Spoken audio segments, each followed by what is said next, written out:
How Bizarre is intended for mature, open-minded audiences only. If you are easily offended, we suggest you turn this wacky shit straight off. We're having a bit of a storm over here, and my lights are flickering a bit, so we'll see how this goes. Yeah, it's nice and rainy over here. Kind of nice after all the smoke we've God, had. It's fucking heaven.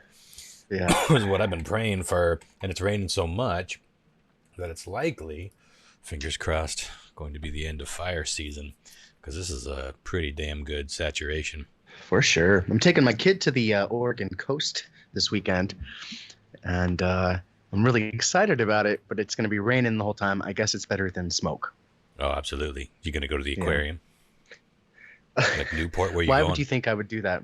No, we're going to a place near Seaside, not too far. Yeah, I haven't spent a lot of time in Seaside, but one of my favorite places to go along the Oregon coast is, I feel like it's a couple hours down the coast from Seaside, maybe more than that. Lincoln, the city of Lincoln. Mm-hmm.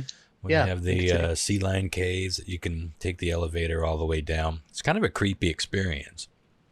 I'm not a super claustrophobic guy, but you get in, it's a very unassuming situation. You just pull off to the side of the road, and it looks like a little gift shop. And then when you go into the gift shop, you can pay $1 or $5, whatever it is, to get in the elevator to go down to the sea lion cave. Are you sure this wasn't a sex thing? Guy named Coyote wanted you to see his records. He wanted to test the cut of my jib. So you go down, and it's further down than you think. Now, I'm not talking like a 5-minute elevator ride, but it's down there. And then when it opens up, you're not in any kind of room. You're in a cave.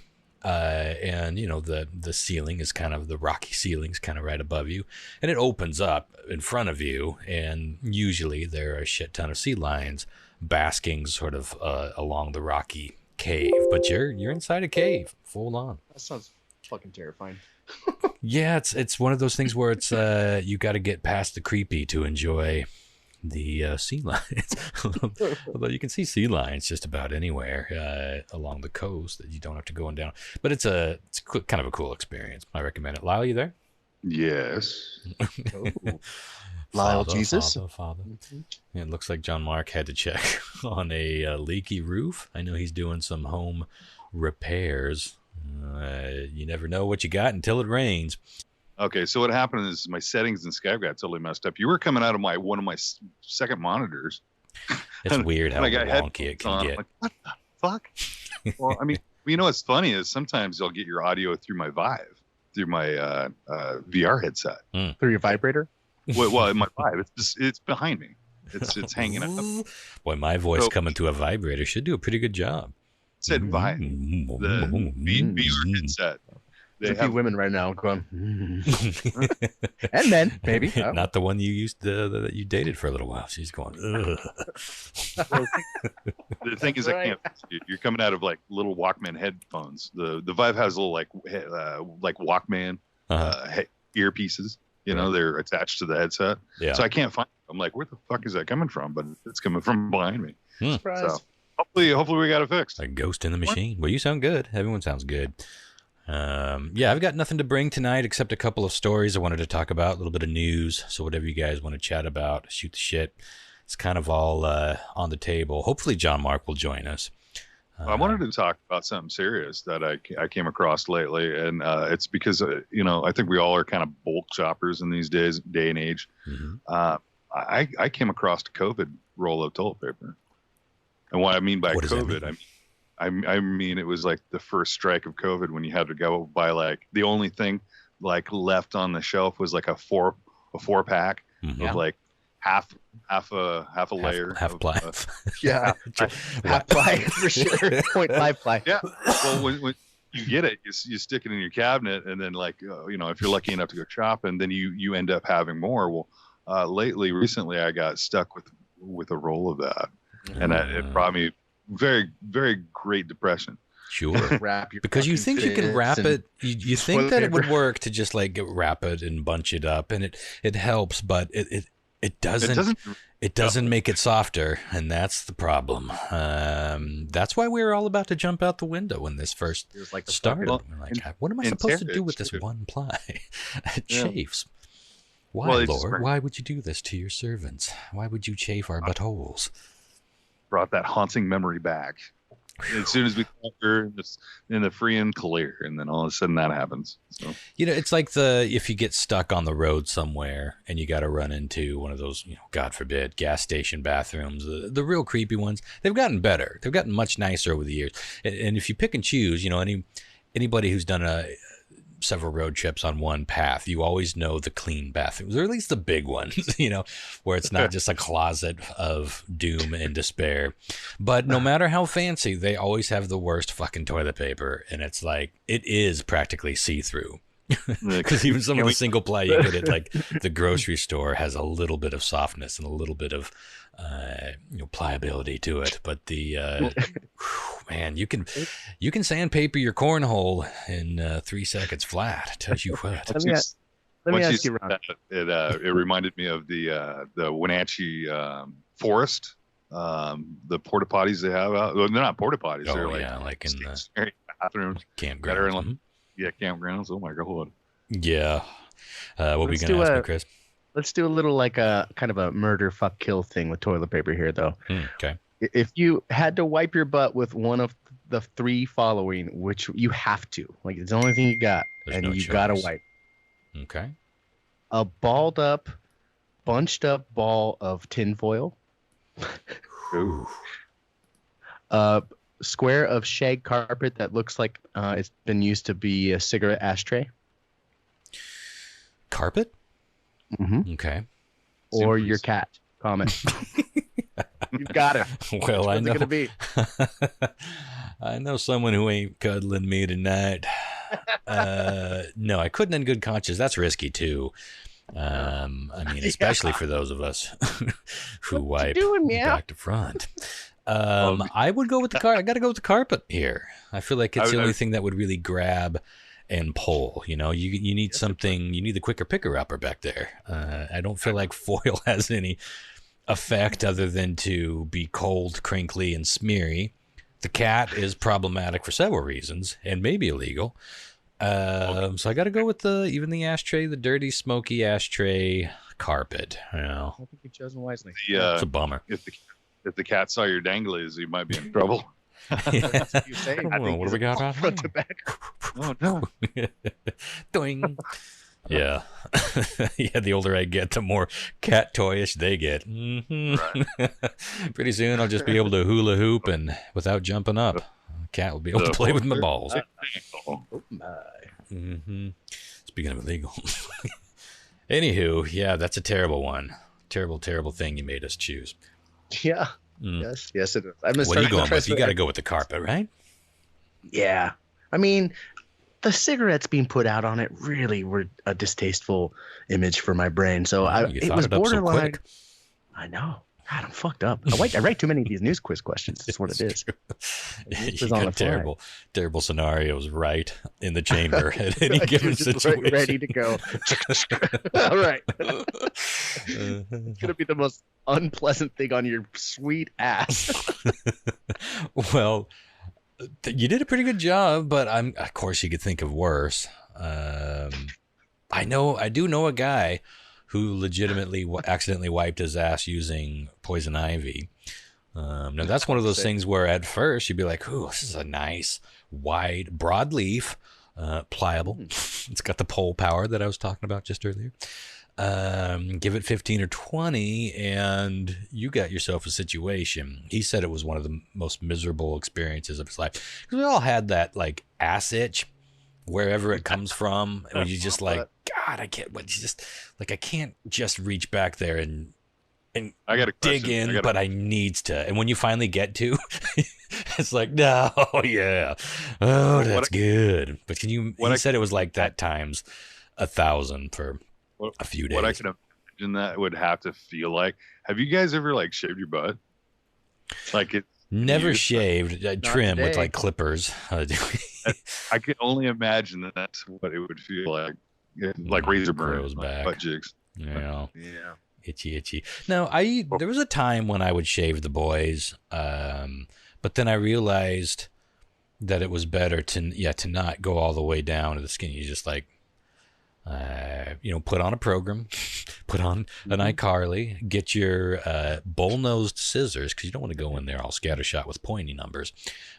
Sit down and very intentfully, is that a word? Intentful. Sure. Focused, very focused.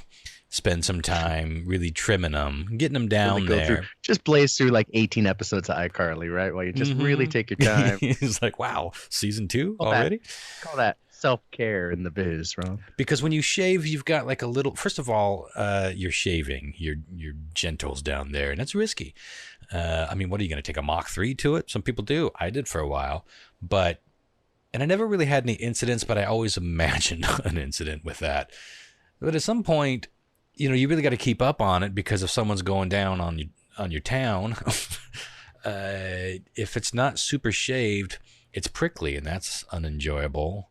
And then, like Lyle said, you get the itch. But if you just trim it, then you never really have that issue, and it's not like licking a Brillo pad, but it's also not like licking an Afro wig. It's just right. It's the Goldilocks length, and much more manageable. That's my tip. For my tip to yours. Yeah. Just the tip with Ron Evans. All right. Well, for more self-care tips, follow Ron Evans at Ron Evans.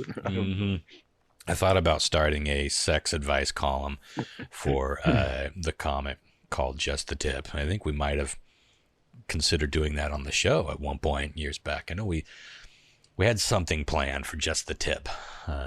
I'm sure there's 100 things out there named that. We had one specific thing. I can't remember her name. Then do that. I can't remember her name. Who? You had somebody planned. I can't remember her name. She was into that. Oh, to do a sex column thing? Well, to come on, like every once a month or something like that, and talk. We had so many plans. It's funny how easy it is to think up a thing. And even if it's not that terribly difficult to make that thing come to fruition, I would say that my track record is pretty good concerning ideas that I bring all the way to fruition. But you got to rely on other people. Some people get excited about an idea and then they just never get back to you. And sometimes we drink and then we never bring up a thing again. Sometimes I still don't remember what we came up with for the title of our movie night thing. It was good. I should go back and find it. We had a funny rating system. It's gone. Unless I go back and listen to it, it's gone, son. And none of us can remember it. This is like, so sometimes you throw out an idea and you just never go back to it. I always listen to the episodes back because I edit them. I'm curious. Do you guys listen? I know I've asked you before, but like anything else, I don't remember.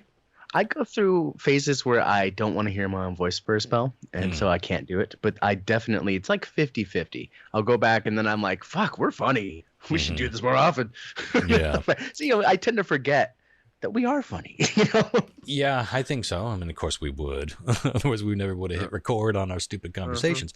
But yeah, no, I hear you. I have to listen to them all the time. But there is something, I enjoy the process because there's a lot more editing going on with this show than anyone would ever guess. But that's mostly because I like the show to just keep moving along. We can meander, but in terms of like sometimes we have tech issues. Sometimes we get up and pee more than once. And, there's like these little things that sometimes we just get a fact wrong. I lose my place in the notes. There's a lot of little things to trim up in a 2-hour show. And then adding all the sound effects and cutting in all that stuff. So there is something that I like about that process, where I can sit down and listen to the edited version. I know where every cut is because I just cut it, but It's a fun exercise to feel that the energy is better when you get rid of just some of the dead ends where we go. And sometimes we repeat ourselves, and it's just, there's always something. There's always something to trim. I usually trim about 10 minutes. I noticed that I got bad tics, and I didn't notice it until I started streaming. And I have a bad habit of chewing my lip. I didn't even notice it until like I started looking at back How could you streams of me. possibly know? Wait Well, until you do a video you're talking about on your Wolf. video. Yeah, bad too, and I catch myself doing it all the time. It's just a nervous tick, I think. Yeah. But like also verbally ticks. I think I still do, like the stupid God, what is it? The one I always do, basically. When I say basically, I feel like for freaking 5 It's minutes. so funny because I would have never have noticed that, and I still, even when you pointing it out, maybe I will now, but that's certainly nothing that ever jumped out. We notice our own ticks more than anybody else's. Mine is I blink too much. On the videos, I have dry eyes, so I'm constantly blinking too much, and I get hot when I do these shows, so I always have a fan on me, which dries my eyes out even more. But I also think it's just kind of like something that's habitual. I've been working on it because we're doing more and more video things. But that's the one that drives me crazy when I watch myself, is like sometimes I don't always do it. For me, I think it's the whole smoking thing, quitting smoking. It's been like 2 years, but like I still kind of like that mouth thing, you know. But, you know, I keep like spit on my lip is all. I'm trying to cut back on my cigars because I've been smoking like one fat one a day, which is more nicotine than I need in my system. But I keep some of these like cheap little cigarillos that I don't light up, or I'll smoke one down almost to the butt, but it's got like one of those little plastic or wood mouthpieces. Yeah. There's something about putting that in my mouth, and I'll even like faux smoke it. It's such a good way to sort of curb that craving, because so much of quitting smoking is about it's that, I can't remember, it's like haptics, it's just that feeling of having it, and to going through the motion of it satisfies something in your brain. It's a really interesting thing. And if it's a previously smoked cigarillo, you got the benefit of tasting tobacco. It's just like, I don't know, there's a subconscious thing that happens that I find really satisfying in a nervous habit. I suppose it's similar to the reason that some people bite their nails or chew on a pen cap. I've done all of those things in the past, and I have little nervous habits that I do, but ever since I started just like phantom smoking, it's really helped. I'm kind of curious on people just in general, society wise, since the old COVID thing and everybody wearing a mask. I wonder how many people actually like realize how bad their fucking breaths are. Because that's when I was first thing I noticed, I was like, damn, I need a Tic Tac, son. Yeah. Because I remember when I was a smoker, I used to always, like, if we were on jobs where we had to wear a mask, like up in an attic or something like that, I was like, oh my God. Or if you had like a tuna fish sandwich and then went up, it's like, oh my God. Yeah, tuna fish. Like, that's problematic. Well, even as a smoker, it's just like one of those things. Your I remember a post-tuna fish cigarette. I remember that taste. Well, your sense of smell goes away when you're a smoker, and then when you quit, it comes back. And I'm one to tell you, it does come back. And like I could have somebody walking up the street. I live on a pretty busy street, and if they're like a half a block away, I can tell if they're smoking or not. Mm-hmm. Yeah. Oh yeah, you can pick it up a mile away.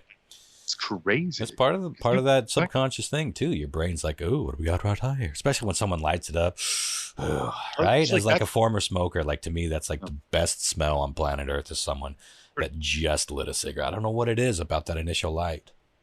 It's pretty good. I would have for years. I mean, I've still never smoked a cigarette, but we know what I do enjoy. Yeah, we know what I do enjoy smoking, and I years ago, I mean, like 5 years ago, before I got really into weed.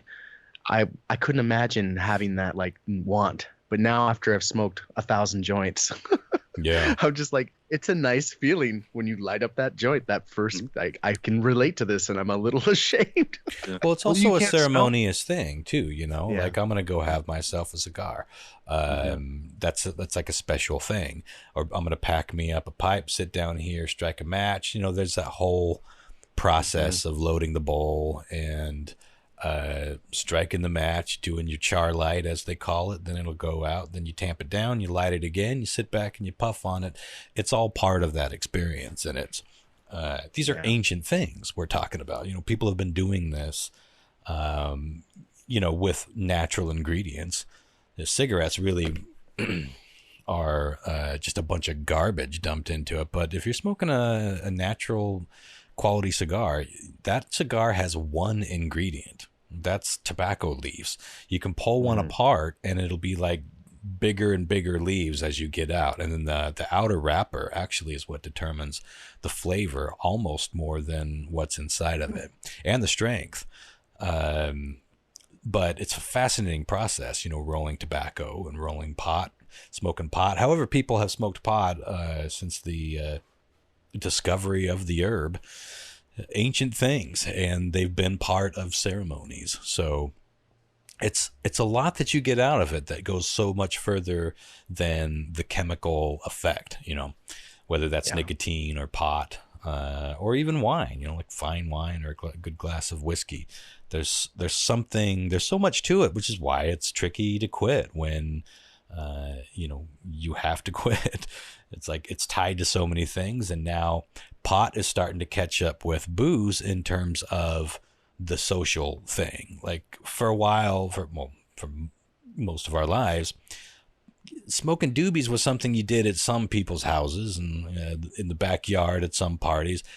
It's fucking everywhere now. And I grew up with people that smoked pot. It's a noticeable difference. So it's becoming more and more of a social connector like booze. And that's a difficult thing for people that need to quit. It's like they lose a lot of their social identity to some degree. Yeah, go ahead.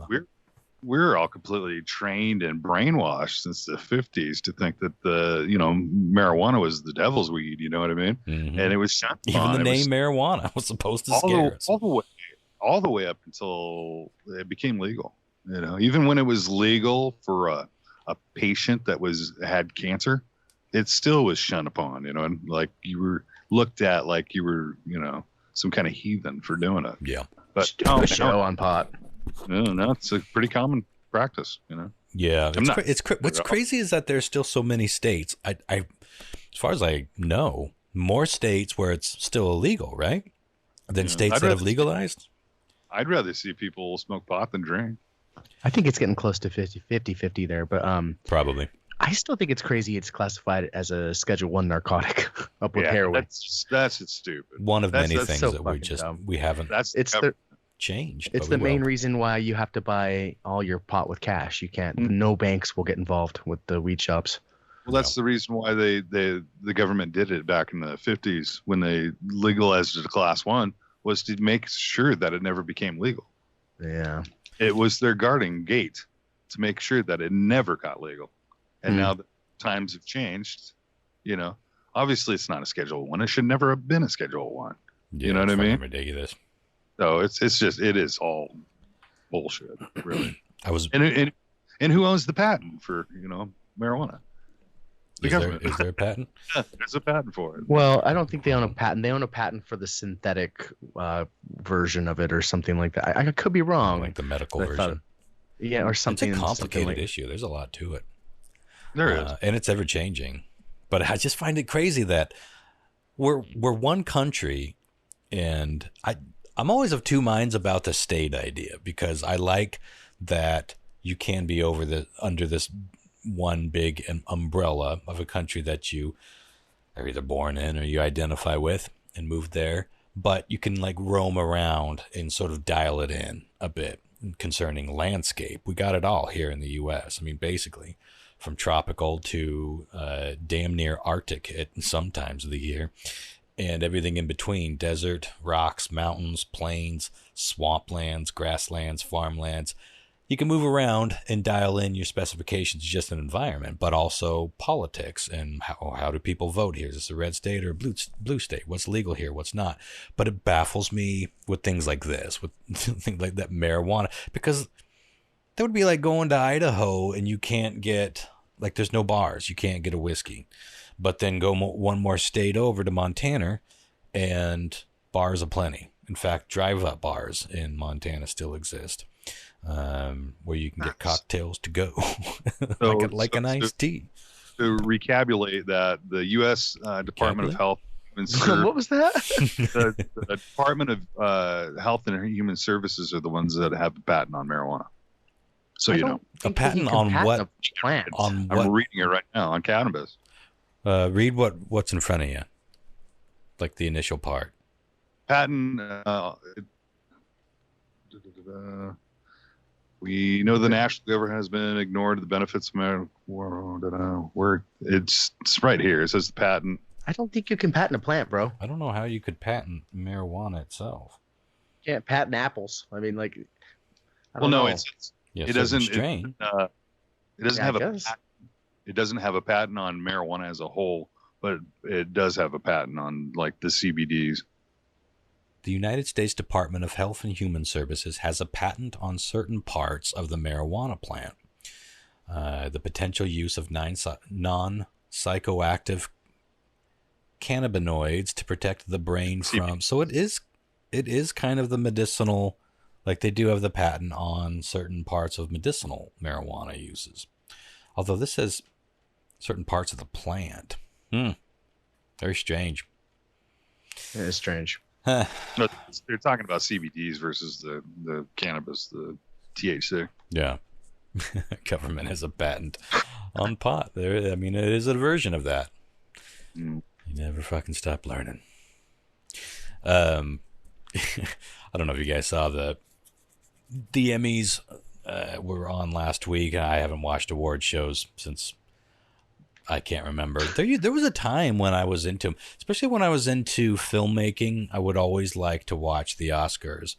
I was sort of bored with the Hollywood ones, but it was interesting enough. It was an event, and this was a time before you had so many options for other things like we do now. So it was, like watching the Super Bowls is one of those things that you watched every year. I did anyway, but I fell out of interest with them a while ago, and it seems like more and more people are, but it's falling hard. So last year, the Emmys had like a 15% drop in viewers from the year before, and that was that put them at like 7 million viewers. Still a chunk of people, but nowhere near the golden era of having like 40 or 50 million people watching live. Yeah. But last week it was down even more than that, in hovering around 6 million. Do you think that this because of people just cutting the cable, not having cable anymore? I think that's probably a big part of it, but that's what I'm going to talk about. I'm going to see what you guys think on this topic. But so 6 million. You would think, so last year, 7 million, you would think that it would be about that or maybe more, right? Because they made a big deal. I even saw it, and I don't follow these kinds of entities online like I once did, but I saw that they're making a big deal about all these streams and live streaming it, and of course everyone was curious about, well, how are they going to deal with it in the time of COVID? And we all knew that no one was going to be in the audience. I paid it no mind, and then all of a sudden I'm seeing all these stories about how it just tanked, but not only bad in numbers, bad in COVID numbers where everyone's home and should be watching. So comparatively, it's even worse if you take that into consideration. But it was basically just Jimmy Kimmel and a handful of other co-hosts and an empty audience, and it's just really cringeworthy. Now you take the audience out of anything, and it immediately becomes a different flavor. A different. Yeah, even football is just fucking weird. It's weird, and even a funny comedian telling jokes. Without the energy of that room, you're not used to it. It's jarring, and so it's odd. But there was some really cringeworthy moments and they're trying to do some like Black Matters skit, but it wasn't funny. Did you say Black Matters? Black Matters, yeah. Yeah, I guess I left out a keyword. Black Matters. It kind of works. It's a better slogan. I mean, I got what you said. Although there is something precious about the word lives.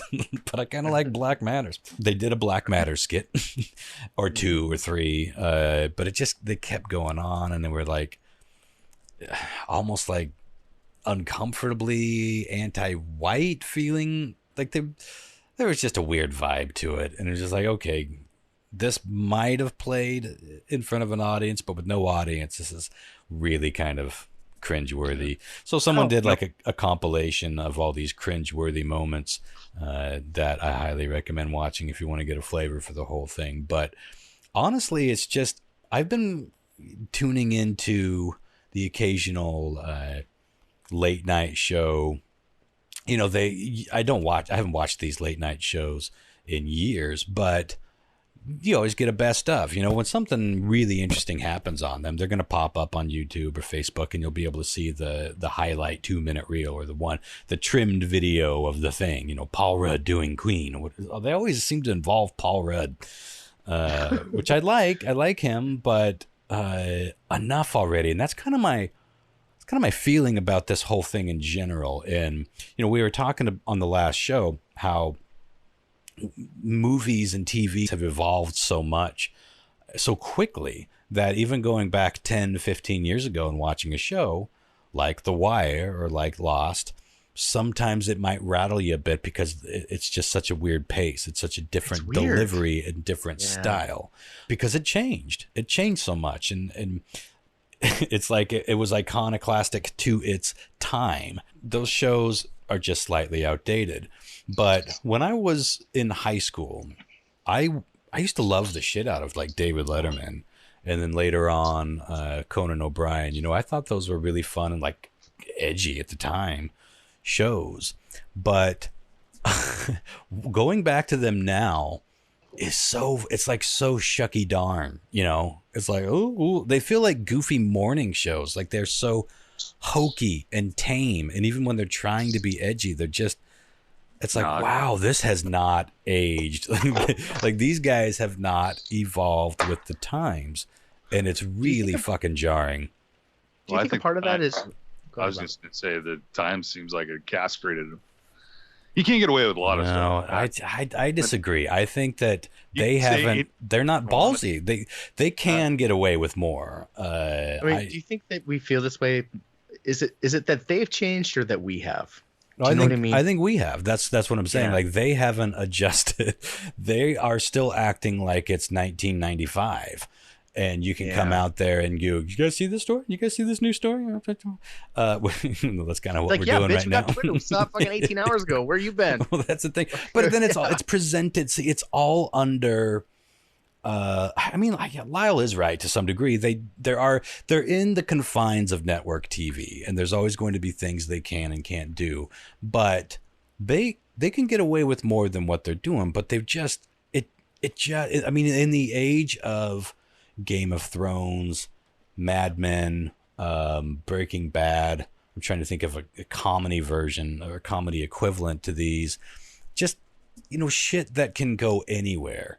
And just online shows like YouTube, YouTube channels, internet, Netflix originals, things that we never thought we would see, we're now seeing. And when you go back and look at what network TV in general is still stuck doing, it makes me, it's exactly like FM radio. Like FM radio refuses to change with the times. Like they've heard podcasts. They understand different formats for advertising, different breaks. They understand that we all have a fucking iPhone now, and we don't need to know the weather every 10 minutes. We don't need to know the time. It's 15 past the hour. Traffic down on, they still do this shit. We don't need it. We don't want it unless something's happening. Unless there is a happening. Then break in. Say, yeah, there's a fucking wreck on, the George Seller Bridge. Avoided at all costs. Great. Get back to the fucking show. Front load your shows with ads and then enjoy some content. But they still do this thing where it's like 5 minutes of content, then 2 minutes of ads, 3 minutes of content, then 1 minute of ads, and then a break. And you're like, why are we still doing it this way? Why are we still using the same broadcaster voice? Why are we doing the same bits and routines and following the exact same format that we can all kind of agree is a shitty, rushed, outdated almost immediately when it came out format? But they just can't fucking do it. The powers that be just can't fucking do it. And network TV to me is starting to really feel like a dinosaur. And I'm not alone here, because even out of all of those Emmy winners, not one single show that won an Emmy was a broadcast show. Really? That means they were all Netflix, from HBO, Netflix, even some online shows that are unaffiliated, over what you would see on NBC, Fox, CBS, ABC, what we used to consider TV. And yet the trend keeps going on, and the powers that be just cling to the old format. And I find it fascinating. And I found it fascinating to read all these comments. The people that did watch the Emmys are like asking themselves out loud, why am I still watching this shit? And one theory I have why people are over it, I hope, but I do think that we are finally starting to get tired, like collectively, like all of us are starting to get tired of celebrities. Like we're tired of seeing the same fucking people, especially when they're in the confines of network television, because it's just so, I can't think of any other phrase except shucky darn. It's like, everything's got to be somewhat family friendly, even if it's on at 1:30. It's like, it's insane that this still exists. You can't do anything if you say one bad thing as a millionaire fucking actor, you could lose your entire career or your show or anything in a drop of a hat just because you piss off a bunch of people on Twitter. Well, I'm not necessarily talking about content in terms of what they're saying. It's just it's the tone. No, it's like I don't think we want that tone anymore. I don't think we want. Well, clearly we don't. Did you watch the Oscars? No, I haven't watched any of these. With the award shows, I would think that the reason why they had such a huge drop was most of the time when you watch that, you want to watch it for the people that are in the crowd. You want to see your favorite actor dressed up, Jack Nicholson up front, going, oh, that motherfucker right there he is. You know what I mean? You want that. That's part of the entertainment. That's part of why you want to watch, and the reward you get to find out who won movie of the year. That's my lure to watching any kind of award shows like that. Yeah, and when you take, it's like with Chris with football, once you take away the crowd like that, it's a whole different beast. With football like the Seahawks, God bless the Seahawks, are being the 12th man, that won a lot of games. It absolutely has an effect on what's going on in the game. And I got to be honest, I have thrown myself into football since kickoff 2 weeks ago. Now, we talked about this when we had Brandon on. Are they pumping in crowd sounds? They are. Here's the thing. Okay, so I, for the first time in my life, picked up something called Red Zone. You guys heard of this channel before? No. Get in the Red Zone. I think I've used the deodorant before. I bet you have. It's great for a football fan. I'm playing fantasy football too, so like just basically nonstop football for 8 hours plus, and they just cut to wherever the action's happening when a team is in the red zone, so to speak. Oh, that's fun. So it's great. So every stadium has different policies right now. There are some stadiums that are doing limited capacity, and then there are some like ours, we're just not doing fans at all. And when they show, they're doing a really good job of mostly not showing the seats during the game. But when they do, it's startling because you forget because the sounds are still there for you. They've pumped them in. You can hear them. You're in the action. Sometimes you got to pull back and show those long drives or the it's long weird. kicks. You just forget because it sounds. Chris, I just thought of a multi-million-dollar idea. What is it? What if the red zone? What if you could interact the red zone with porn? That's what I was just thinking. Like getting the brown zone. We all have different. The pink zone, the brown zone. Oh yeah, interesting psychologically. Right before you Watch. And Jimmy's about to come. Let's switch on over to Jimmy. And he's done. Oh, things are heating up over here. That's a great idea. I'm listening, Lyle. I'm listening to the pink zone. The pink zone. That's what we call it. Yeah. In the pink zone. In the pink. Well, that's good stuff. I haven't watched a game, but I have listened to them on the radio, and it's funny. I guess they pipe in the sounds too because I didn't notice anything different, but I also didn't stop to say, oh, I wonder if they're going to pipe in those sounds. But I guess they are, and it just seems normal. My least favorite thing that they're doing is like every third commercial break, perhaps they go to like the fucking fan zone where they show you like 6 or 7 live streams of some. Yeah, and it's always choppy, and it's like they're just shaking their hands and looking so excited. It's like we're on a commercial break, bro. Chill the fuck out. I mean, it's just stupid. It's bad. It looks stupid. Well, they did something similar. I think they did something like that with the Emmys, where they went to people at home and they're like but then it goes back to the same shucky darn vibe. Like all that seems cheesy. It's like, well, go team. You know, like I don't know, artificial. The crazy thing about the whole football, though, without the crowd being there, is you could hear those fucking hits for real, man. Not only that, but you can hear the shit talking too. You hear them jabbing at each other. Like it's great. I gotta say, that's one thing I've really enjoyed. It'd be neat if you could opt out of the artifice of all of it. Oh, like so none of the crowd noise and just get raw. Yeah, none of it or more of it, you know, tailor it in. Why not?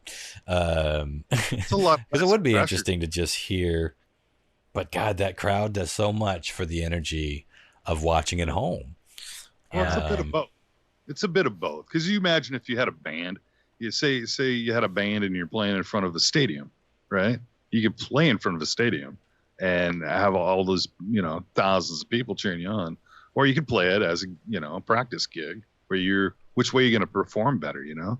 It's stress level, I think. And even with football, sports in general, I think the crowd is a big thing, kind of like WWE wrestling, like, you know, you get all pumped up. I'm sure as a wrestler, you get super pumped up. But in the same sense, especially with like football, it would kind of bring it down a little bit with the chill. And you might actually perform better because you're not under the stress. Yeah, maybe you never know what stress can make you perform better too. Like you know, when it comes down to this is a big game and the energy in the place, that can definitely help you perform better too. Some of those quarterbacks played some of the best games in their lives when they were going through the roughest shit in their lives, like their parents dying or their loved one dying or something like that, and they played the best game they ever played in their entire fucking life. It's a weird thing, man. Mm-hmm. John Mark just sent us a picture of his girlfriend's ass. Yeah, I didn't want to say it. Up on the roof. What a gal. She's up there. You guys got rain over the Tacoma Way. Looks like laying a little tarp, huh? Yeah. A little leaky roof. Oh, did we lose John Mark? Did he He's too busy eyeballing this picture he took of his lady. Well, now I know what the photo for this week's show will be. Fantastic. Well, if that doesn't unmute him, then nothing will. It looks like he's still on. I'm trying to fucking Skype is like a piece of shit. I'm like being trying weird. Like it was like going into the chat and then like giving me all these fucking Yeah, I had a weird time with it too. For some reason mine was acting up weird too. Well, you're back. Anyway. With an update or something. Yeah. So you got a little bit of a leaky going on? Yeah, there's a leak happening in our roof. That's a bummer. It's not good because it comes down like exactly where our electrical wires come in. Natural. That's not good. So yeah, should be fine. If everything was done up to code, you should have a certain amount of weatherization, even internally. They're wrapped in cables, but do not want. Yeah, the cables themselves are all nice, brand new cables and everything, but yeah, it should be. Just fine. Don't want water dripping down and just like sitting there and puddling in our brand new insulation and stuff. Why? Just like why not? I don't get it. Yeah, what's wrong? Well, Ruins. That's a bummer. I love how much it's fucking raining here. It's just hammering on the old roof here. I saw that California just announced that they're going to be banning new gas vehicles in 2035. Well, he's trying to pass that, right? It's not a done deal. That's what they'd like to. Well, he signed an executive order. We did that all new vehicles sold in the state after 2035 will need to be 100% emissions free. Do you think there's going to be a 2035? Yeah, sign anything you want. Who cares? That's a good point. I just had a friend on Instagram post like hey, go to the bank right now and take out the biggest loan you can because there won't be a next year. Well, that's the problem. They're not giving out loans as if there wasn't a next year. It's tougher than ever to get one of them. But other ways to get around it. Yeah, it's a good question. But if it got me thinking, like if this is going to happen, I feel like compared to how, like, I feel like the technology for cars has sort of inexplicably stalled over the last few decades, right? Like compared to how quickly everything else has changed. I think about how different phones are from the year 2000 till now. They're not even classified as the same type of electronic compared to our cars. I think like the autopilots and shit that we're getting, like my car has not autopilot, but it will follow the car in front of me and brake when it brakes and everything. Like if I'm in stop and go traffic, I just put that on. So I'm not talking about like the bells and whistles. I'm talking about the technology of the engines, like the actual like the base. Like getting off of, I mean, to simplify, just getting away from needing oil and gas. I think it's like the industry and the people that own those industries they don't want things to change, you know. Yeah. It's like that's why there's been such a resistance to the electric vehicles and alternative types of engines and stuff, because it's like those people make so many billions of dollars that why would they want to change it for the environment or whatever, you know what I mean? Like, so they're gonna hang on till the fucking bitter end, dude. Could you imagine, like, you know how, like, I want to even say like 8 years ago, laptop batteries only lasted for like 2 hours, and you could go and get an iPad that lasts like 6 hours. You know what I mean? And the technology is like so good. Like, pretty soon you're gonna have batteries that'll continuously work for like 2 days. You know, that's not far off.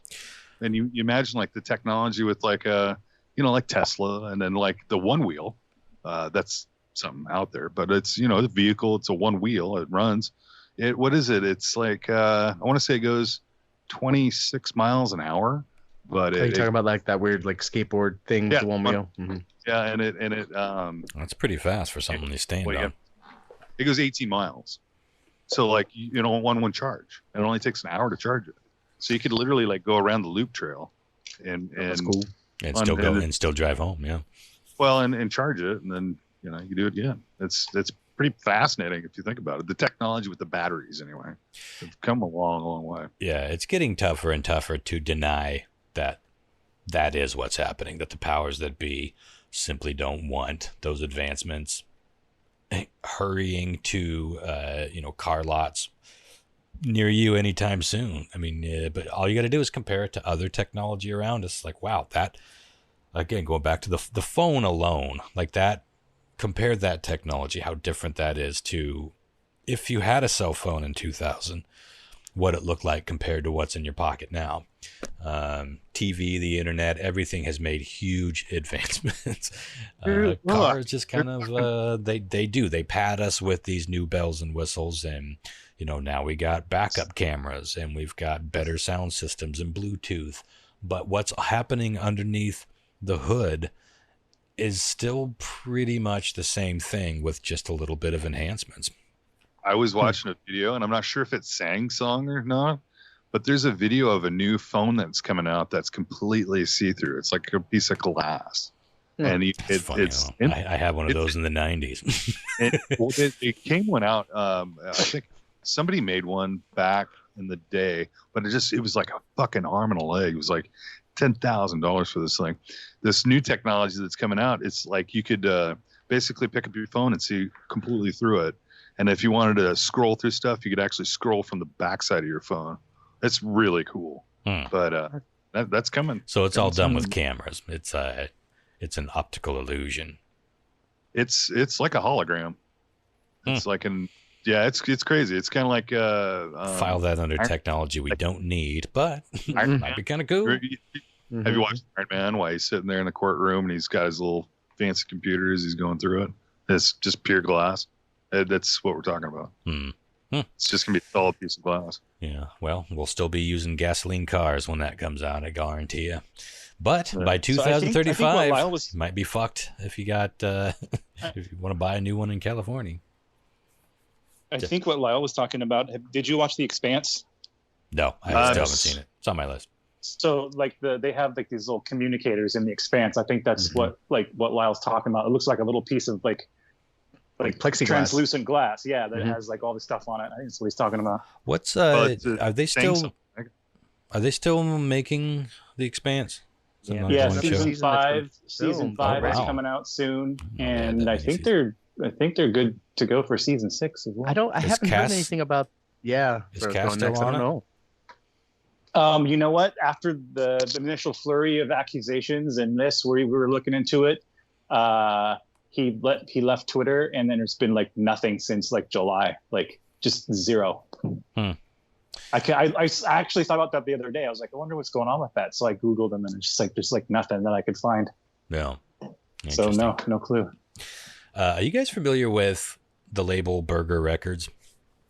Yep. They just shut down due to similar allegations. And it's a bummer because it's such a rad idea and concept. It's a label that started in 2007 by friends Sean Borman and Lee Rickard. Just a couple of young dudes that wanted to put some shit out by bands that they knew. And mostly lo-fi, indie, some punk shit. The unique thing about Burger was that they emphasized cassette tapes over LPs or CDs. And so that appealed to, the analog audiophiles, retroists, and hipsters alike, I suppose. But that's really when things got picking up, when they really started to push the cassettes. But another thing that was unique was that they didn't really sign you so much as you just sent them money and cover art, and they would put out your cassettes on the label and distribute it into shops, and including their own record shop down in Cali. So they were a bit of an odd bird, but it was a brilliant move to combine, the label and the manufacturing side of things. So even huge bands like the Foo Fighters were using their system to put out small cassette runs of their bigger albums. And eventually they amassed over 1,000 artists on the label because it was a pay-to-play sort of system. Anyone could be a part of it, which is probably where some of the problems started to come in. But they started holding their annual festivals called they had a few. One was Burgerama, one was Burger Boogaloo. I had a friend whose band played at Boogaloo, and they got to be introduced onto the stage by John Waters, which was probably a pretty big thrill. But it was a rad little community they built up from these cassettes and the shows. And a cool thing that you could put anything you wanted onto cassette, professionally manufactured, labeled, screen printed, text on the tapes, the whole works. And it was cheaper to do like 500 cassettes than it is to do like 500 CDs. It was insane. They had this really good system set up. But earlier this year, they started to get some pretty shitty accusations. And was that? Oh, is that Jen? Oh, am I not muted? No. Was that? What photo? But a few young women came forward saying that some of the band members had sexually assaulted them. A lot of them had claimed that when they were underage, they were being manipulated, and the artists were sleeping with them, and they were just like, there's a lot of sleaziness going on. It's such a bummer. Yeah, it is a bummer. And then accusations within Burger itself started coming out, so it was in some pretty bad trouble. Now, obviously, dudes in bands have been fucking starry-eyed groupies since the Bible days, but things are different now. They ain't like they used to be. We've all heard the scandalous tales of Led Zeppelin and underage girls, and featuring things like fish and bathtubs and hotel rooms. Oh, you never heard the Mud Shark story? I don't know if I want to. Led Zeppelin Mud Shark story. Yeah, probably better just move on. Go look that up, folks. But that was the 70s. They'd never get away with that these days. And that was the real claim against Burger, was that the victims were saying that the label was sort of creating this environment where people could get away with it, where this was easy and acceptable, and the bands didn't have consequences. No one was really taking any of the accusations seriously. it was just acceptable for dudes to take advantage of these young groupies. And a few of the bands even had lyrics about fucking underage girls. But, you know, again, this is nothing new. I mean, fucking Winger's 17 was a top 40 hit when I was in high school. Sex, drugs, and rock and roll, 16 baby. Christine. Or Christine 16, never remember how it goes. But lyrics are a whole different thing altogether. I mean, good Lord, have you ever read a fucking Misfits song lyric sheet? Those motherfuckers would be in jail if any of that was taken seriously. But in this case, it is all part of a larger picture, and it doesn't help them. It doesn't help their cause. So recently, one of the partners, Lee Rickard, Rickard, however you say it, one of the founders, he had to resign because he was getting some accusations personally toward him. So that left the other founder, Sean, scrambling, and I think he probably meant well here, but I really think he missed the mark and missed one last opportunity to possibly save Burger Records. But he did cut the bands that had accusations, like no questions asked. They had a no tolerance policy, and when they found out, at this point anyway, they just cut them from the roster and moved forward. But then he hired a woman named Jessa Zapper Gray to run the company.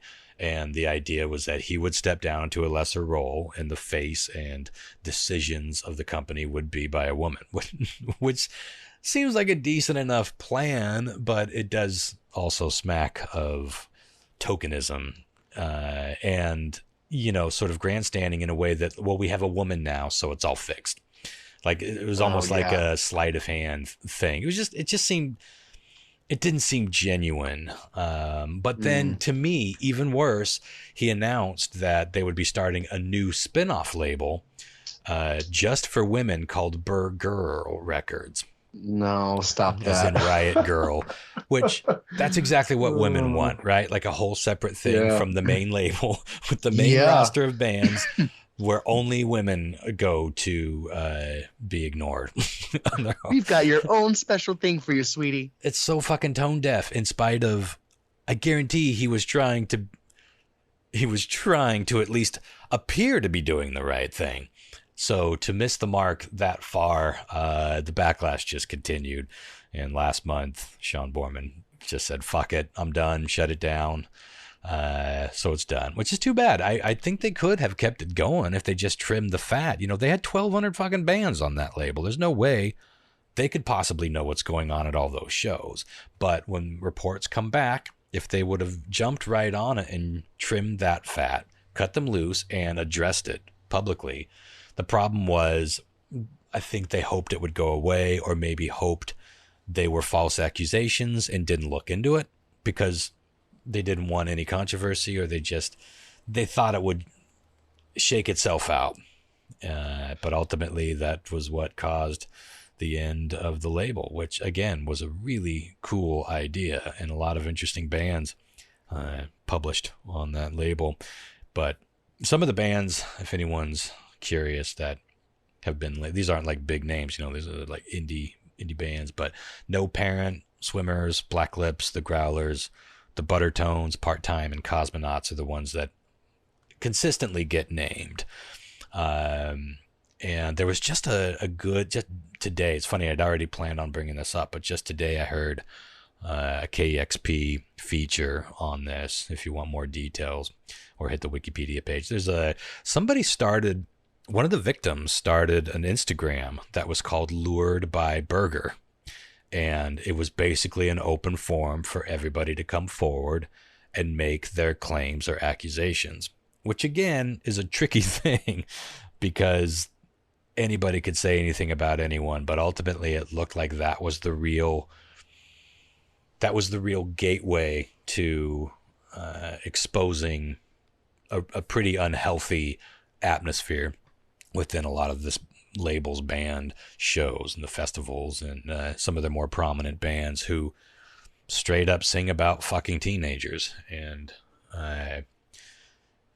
you know, so kind of sad, disappointing, but kind of a sad Such a cool concept, though, isn't it? Like, send us your shit. We'll put it all out, and you'll get a stack. You had different price points, and you would get professionally manufactured, produced shit, and you'd be on their label as part of their catalog and part of the catalogs that go out to record stores and other places, distribution. It's like it was one-stop shop. As far as I know, I don't think anyone has ever done that before, combine all of them. Not in recent years, anywho. I was having a question. Do you think cassettes will ever make a comeback? Why would they? God, why would they? Well, they have more than anyone ever would have guessed, but I don't see them coming back more than they have. But they're highly collectible right now, and I feel like I've mentioned before on the show, I sold records and CDs down a radar station, but I'd also, every now and again, I would make up some Tales from the Space Pod cassettes, or I would put out some of these public domain collections. I did a cassette that was the sound of a bunch of 70s porn trailers. Just put it out like 10 or 15 tapes, and I'd make the covers and I'd make the labels and I'd put them out in the bin, and they would sell, and then I'd make up some more. Highly outsold my CDs and records, and that's just weird. That's happening everywhere. Well, records are outselling CDs, of course, but cassettes are also outselling CDs at shows. If you got a decent stereo with a tape deck, and you got a box of tapes that you took care of, pop them in. You will be surprised with how good they sound. That's analog, full-bodied, well-mastered most of the time music that you haven't heard that way in far too long. We have such a digital ear now. Well, that's what I was gonna say. Like, I have not.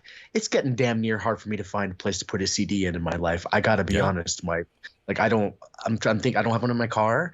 My fucking MacBook doesn't even have a disk drive anymore. I mean, like, an Xbox, I think, is where I'd end up fucking having to put it in. Yeah. I don't have a Blu-ray player any longer. I do have a Blu-ray player in my Xbox, but I got a brand new laptop, no drive. Yeah. Brand new Mac, no drive. All I remember from the tapes is the constant low hiss you'll hear as you're listening to something. Mm-hmm. Well, that could be the quality of your equipment. That could be that it was a recording, or it could just be your ears. Some people hear that hiss more than others. It's just a hearing thing. But there's no question. There's analog hiss. It was one of the banes of the analog world existence when you had to mix. You had to account for it. They called it a noise shelf. And when you have a lot of background noise, like, so let's say you're interviewing somebody, which I do all the time with my iPhone, but there's like some background noise, and then when you cut, the room noise changed because you pointed this way versus that way, or you walked a few rooms over, the room noise is totally different. So what you do is you artificially create a room noise, like a room shelf, and it's just a slight, you barely hear it, but it's there.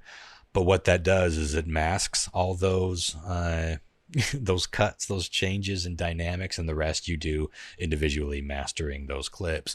But they used to have to do that in reverse, which is they had to do everything they could to sort of work with that hiss.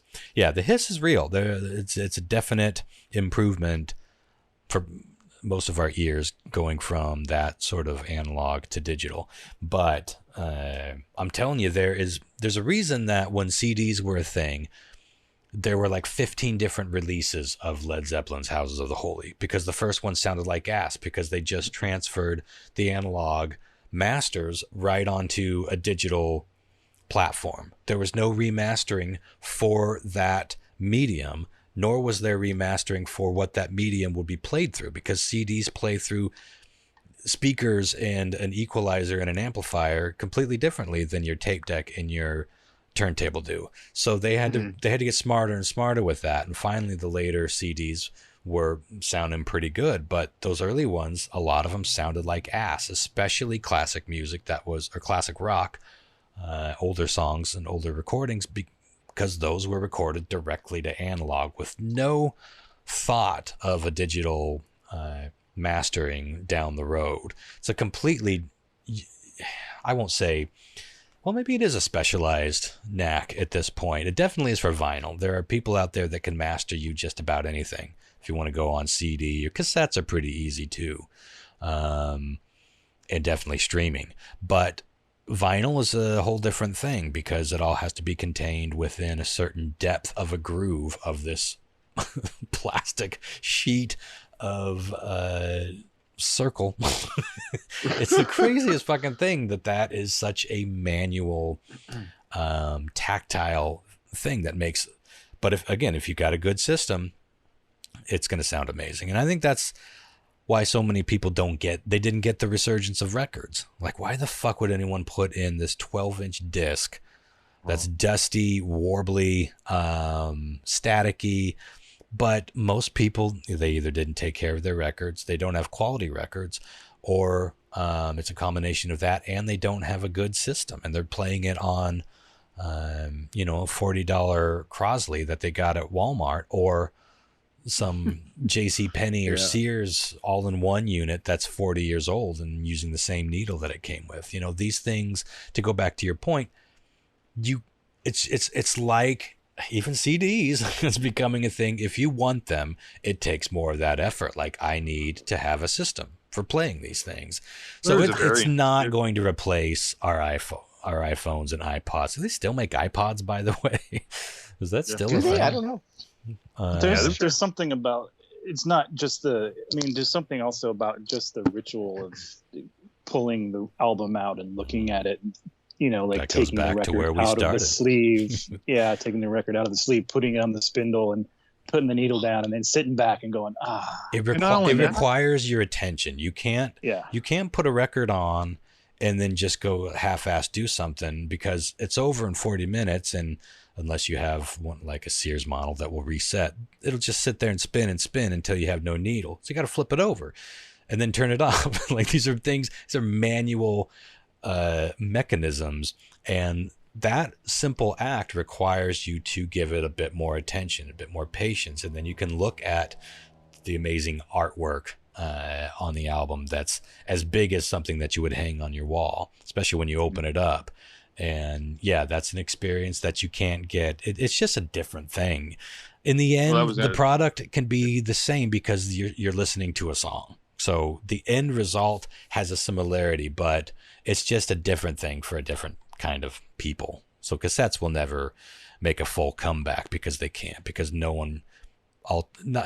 almost nobody really gives a shit. But the people that do, pretty passionate about it, and they've had a resurgence from where they were. I feel the cassettes kind of mirrored a little bit with the vinyl, because it came with all the artwork, and it was identical to usually the album. It would just wrap out, and you can pull them out. Remember those cassettes? Some of them you can pull out for like 3 feet. Oh yeah, they would fold out and fold out and fold out. I mean, some of that was the coolest part. Is going through all that artwork.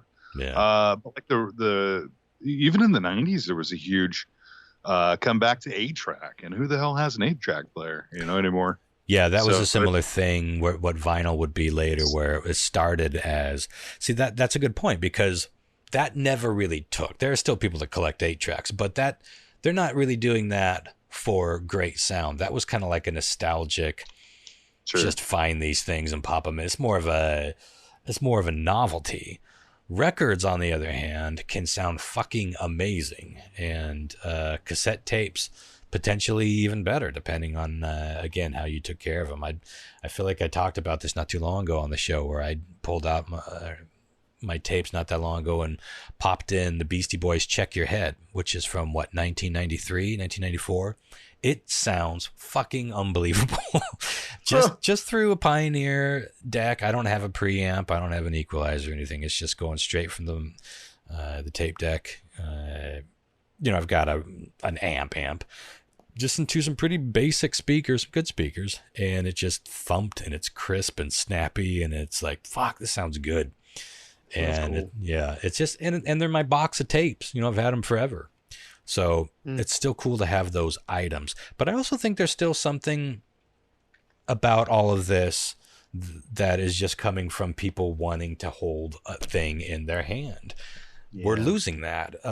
We don't really buy DVDs anymore. We don't record collecting is a niche thing. Most people don't buy records. Most people don't buy anything that you have a shelf full of anymore, or that you can flip through and spend time with it, or even just have sitting up on a shelf. A little cassette tape, if it's done well, all by itself sitting up on a shelf just looks kind of kick-ass.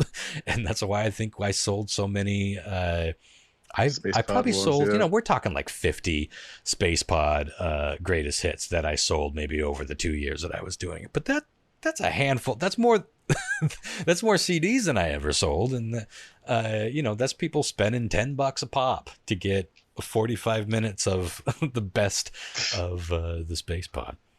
And they probably went home and listened to them, or at least put By them on the way, shelf. where's my check? Yeah, like cuts on that one, motherfucker. I'll send you the bill. Yeah, no shit. That's how my stuff works. But before we get on to weird trivia, anything else y'all want to bring up? I had some Hollywood drama I wanted to bring up. Ooh. I was gonna do this on the news desk, but I think it's more appropriate for the Space Pod because it's a changing story. Now, in order for this to be anything to you guys, I got to know who watched The Mandalorian in this group. I still haven't, but I finally got Disney Plus, so it'll be soon. Nope. Anyone else? No? Jean Marc? Yeah, I watched it. Okay. So, we're going to talk very, very minor spoilers for Mandalorian because the Hollywood drama has to do with Mandalorian Season 2. Okay. So, The Mandalorian features a character that you're never supposed to see his face. He wears a helmet, and the way of his people is if his face is ever seen, you can no longer be part of that race. So it's their creed, so to speak. Mm-hmm. So throughout the show, Pedro Pascal is cast as the Mandalorian. Pedro Pascal was in Game of Thrones. He's the Red Viper. I think that was the name, Viper. He's great. I fucking love him. I think he's fantastic. So he's got a great voice for this, and I read that he's actually, I think I did a news quiz story on it. He's only in the suit occasionally. They have John Wayne's grandson playing the person because they wanted somebody with that swagger and that gait. So minor spoiler here, but I mean, if you haven't watched season 1 of The Mandalorian, there is a brief moment where you get to see his face in season 1. Very, very brief. And they're filming season 2 right now. And the story came out last week from multiple websites that Pedro Pascal was no longer the Mandalorian, that he had been removed from the set or something like that. I saw it like 5 different places. And no official statement from Disney. Nobody from Pedro Pascal's camp was coming out and saying anything. So I kind of was like, oh, this is just Hollywood drama. We don't know what's going to happen with this. So more information has come out. And this is the thing that has happened to some extent. So apparently what happened is Pedro Pascal was feeling like this is what I've read. Now, again, no official statement, so this could be bullshit, but he was wanting more FaceTime literally in the show. He didn't like that he was never seen. Yeah.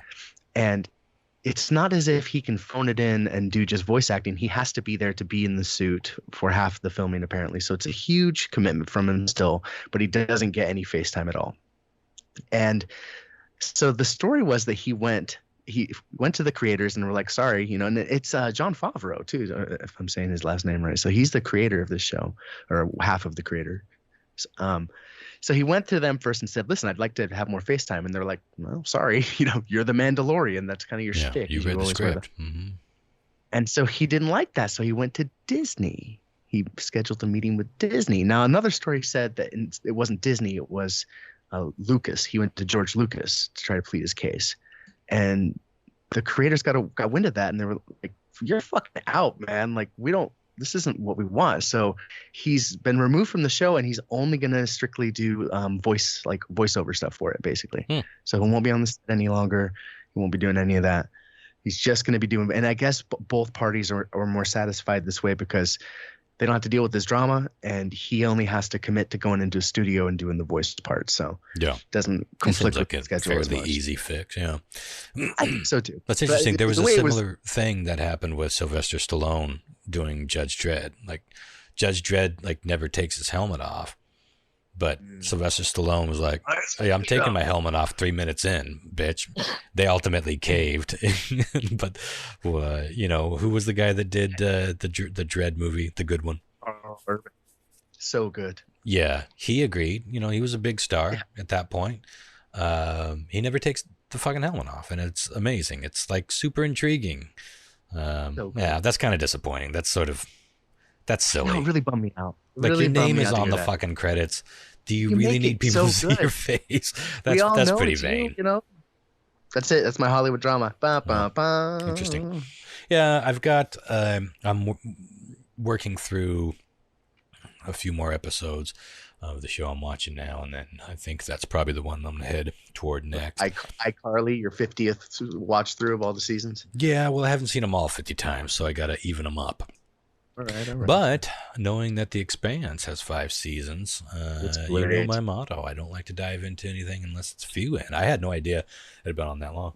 So I'm current on that show as John Marquez, I believe, and I gotta say it's a wonderful sci-fi show. I think you're really gonna dig it.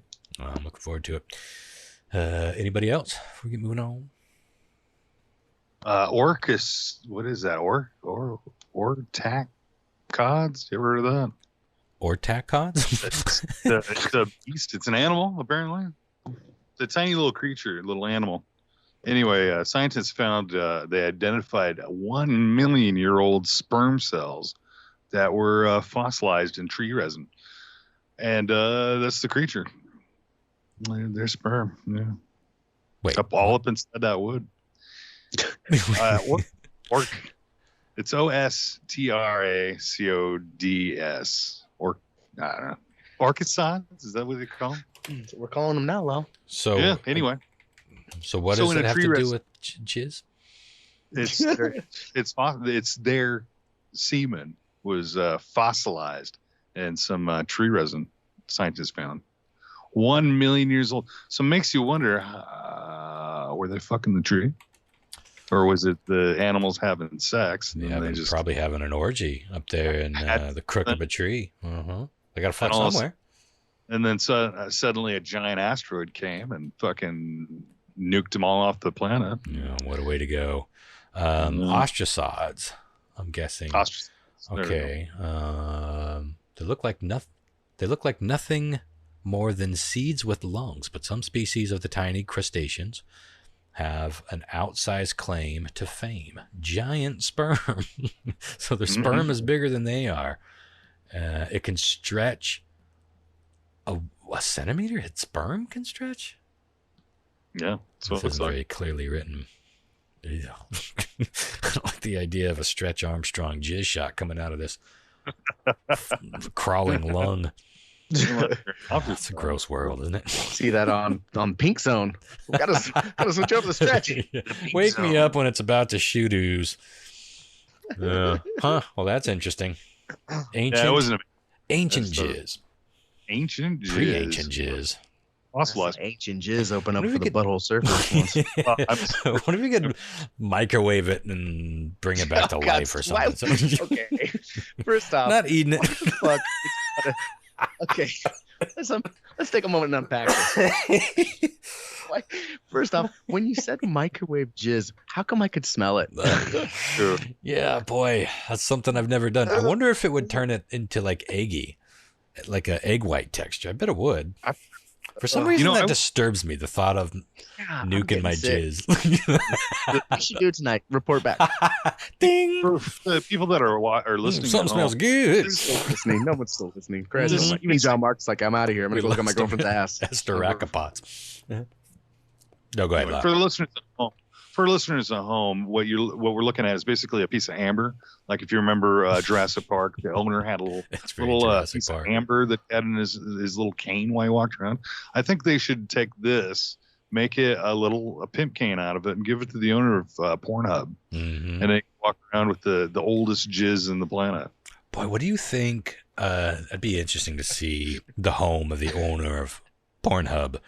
Like his house, right? Like, what do you suppose the pad of the owner? I don't know if there's like one single owner, but there's got to be somebody who's at the top concerning Pornhub, the CEO of Pornhub. What his It's definitely a he. It has to be, right? I would like library. What his house would look like? Exist.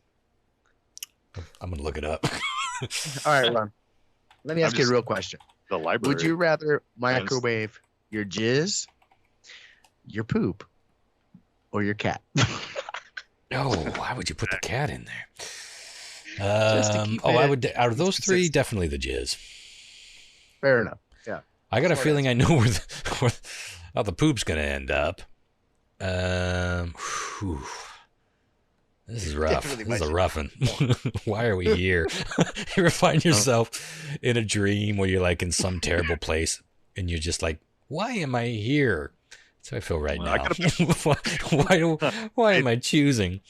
I do. Every listener right now is like, this is my life.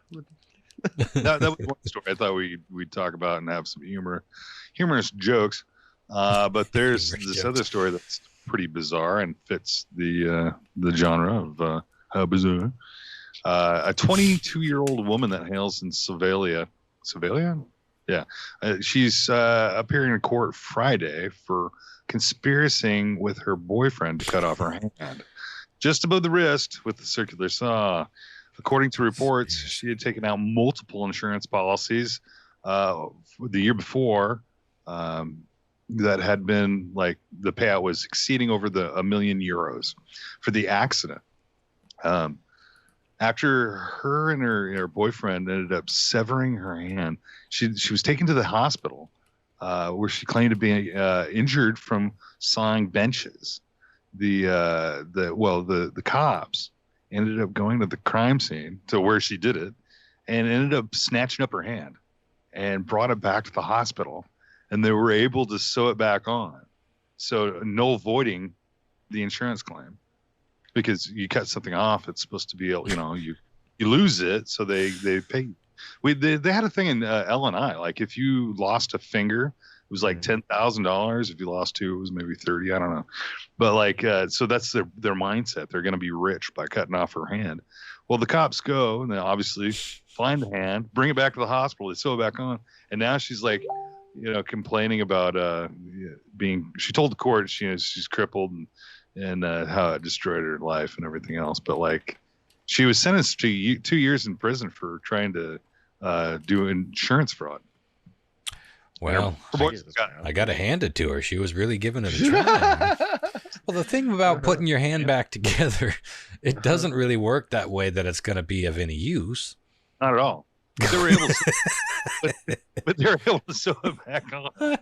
She had a dumb hand. I mean, it didn't work. Wow. But yeah, they were able to salvage it. For fucking money, man. It's sad, right? Isn't it? Like it's fucking sad. Mm-hmm. Well, I just looked it up. So Pornhub doesn't appear to be, as I suspected, it's not owned by, a guy named Tim. It's owned by MindGeek, company that owns some other porn-related entities. I'm trying to find its net worth. Right now, it looks like it's worth just shy of $3 billion. No fucking way. Oh, man. Love jerking off. I feel like that's kind of low. I got to be honest. Really? No. That's a lot, though. That's a lot. Yeah. But what does Jeff Bezos own? Well, since I'm here, let me look it up. Bezos, dude, he's like 140 billion. Is it? Yep. Oh, his house. Jeff Bezos' net worth. No, his net worth's like 140 billion. 175.3 billion. You were close, Ron. Pretty close. And that's after he gave his wife like 3/4 or more of that in a divorce. Yeah. Yeah. Can you imagine that? Shit? I'm not an anti-capitalist per se, but it is tough to swallow the grandiose chasm between the upper crust and those who will struggle for the rest of their life, even putting full effort into just providing for themselves and or their family. He makes Christ. Like some ungodly number of dollars per second, like something that we would love to make in a year. You know what I mean? It's like, and poor Bill Gates is all the way down there at 114. Yeah, it's been a rough time for him, man. All right. Well, should we go right into trivia? Do you guys need to take a break? You guys ready for it? You know, I could go a little pee right now. Yeah, let's take a break and then we'll come back to it. All right. I just looked it up. Jeff Bezos makes $321 million a day. Oh, Jesus. $13.4 million an hour. What do you do with that much money? fuck. Keep it. Apparently. 2 chicks at the same time, man. Wouldn't can you imagine? It? Wouldn't you feel super uncomfortable being the world's richest person, first of all, but being that much wealthier? I just feel like I would feel like It'd be like a piece of shit, man. I would feel how guilty much do you about need? other shit, I know. because I would be like, well, I'm just want to go buy a fucking a big old mansion in downtown. I think if you acquired that wealth instantly, for sure. But I mean, your for brain 20 adjusts years. with it. Yeah, you get richer and richer, and it's just like, oh, it's just a little bit more. You know, you're living that rich lifestyle. You have to have a certain mindset and be a certain kind of person to have that kind of resources at your disposal and not do something more altruistic with it. Yeah.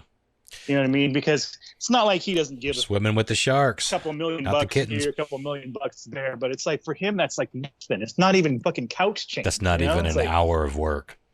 No, it's like literally Or an hour nothing of just to think getting his about dick And he sucked. probably doesn't. He probably has like a foundation of people that do all that shit for him. He doesn't even think about it. It's like, hey, can we give this $2 million to this? That'll look good. Oh yeah, sure, whatever. He makes You know what I more taking a long shit than I will make in my entire life. It's hard to take, isn't it? Not just in a shit. Yeah, nobody makes him choose between foil and fucking a cat to wipe his ass away. He's like, you know why I'm this rich? Because I ain't doing what you guys are doing. He's like, but I'll pay you $1 million to fucking use the spoil and the cat. It's a weekday, boys. Get a job. You heard of it? No, we got to decide what's worse, a cat, foil, or... I'm proud with our choices. All right, let's get on to some weird trivia. All right, y'all ready for this?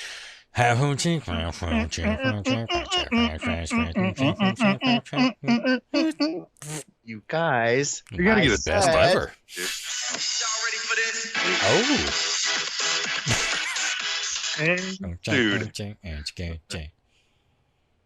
Oh, all right. Hold on, I wasn't ready. are you all ready for this? All right. Backwards. Okay. Here is the order we're playing tonight, guys. John Mark, you're gonna go first. You son of a bitch, unstoppable, beautiful son of a bitch. It is unbelievable.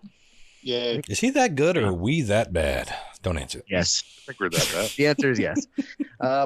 Ron, you'll go right in the middle there. And Great. Lyle, we love those Anna Lyles at the end there. So I'm going to put you at the end, buddy. Okay. Question 1.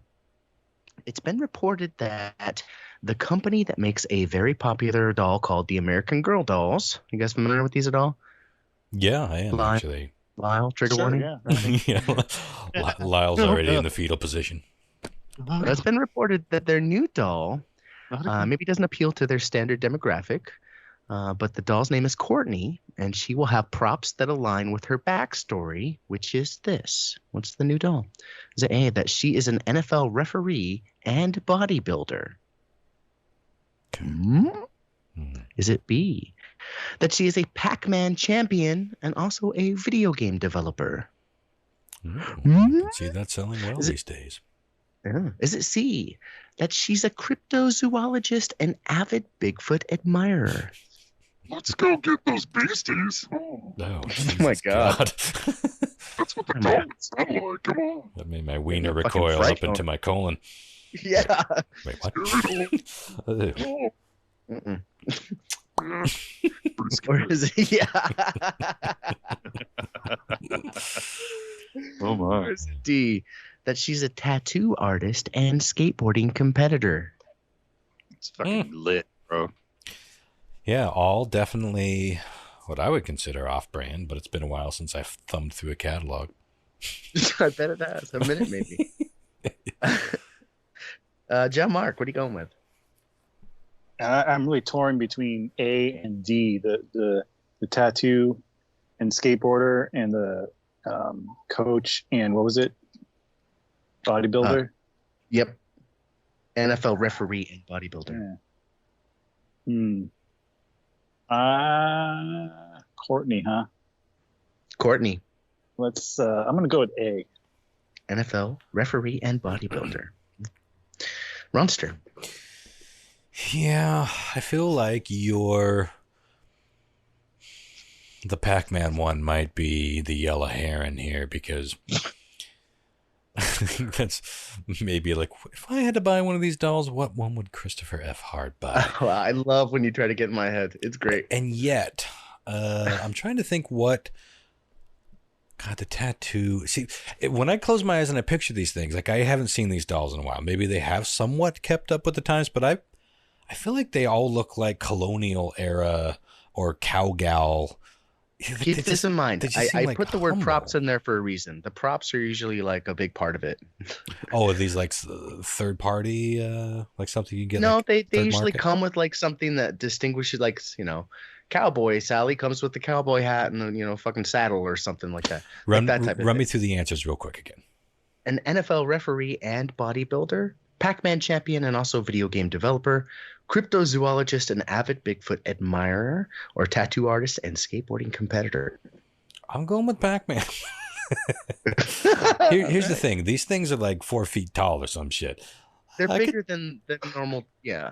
I could see me setting one up in front of the Crackman machine, if nothing else.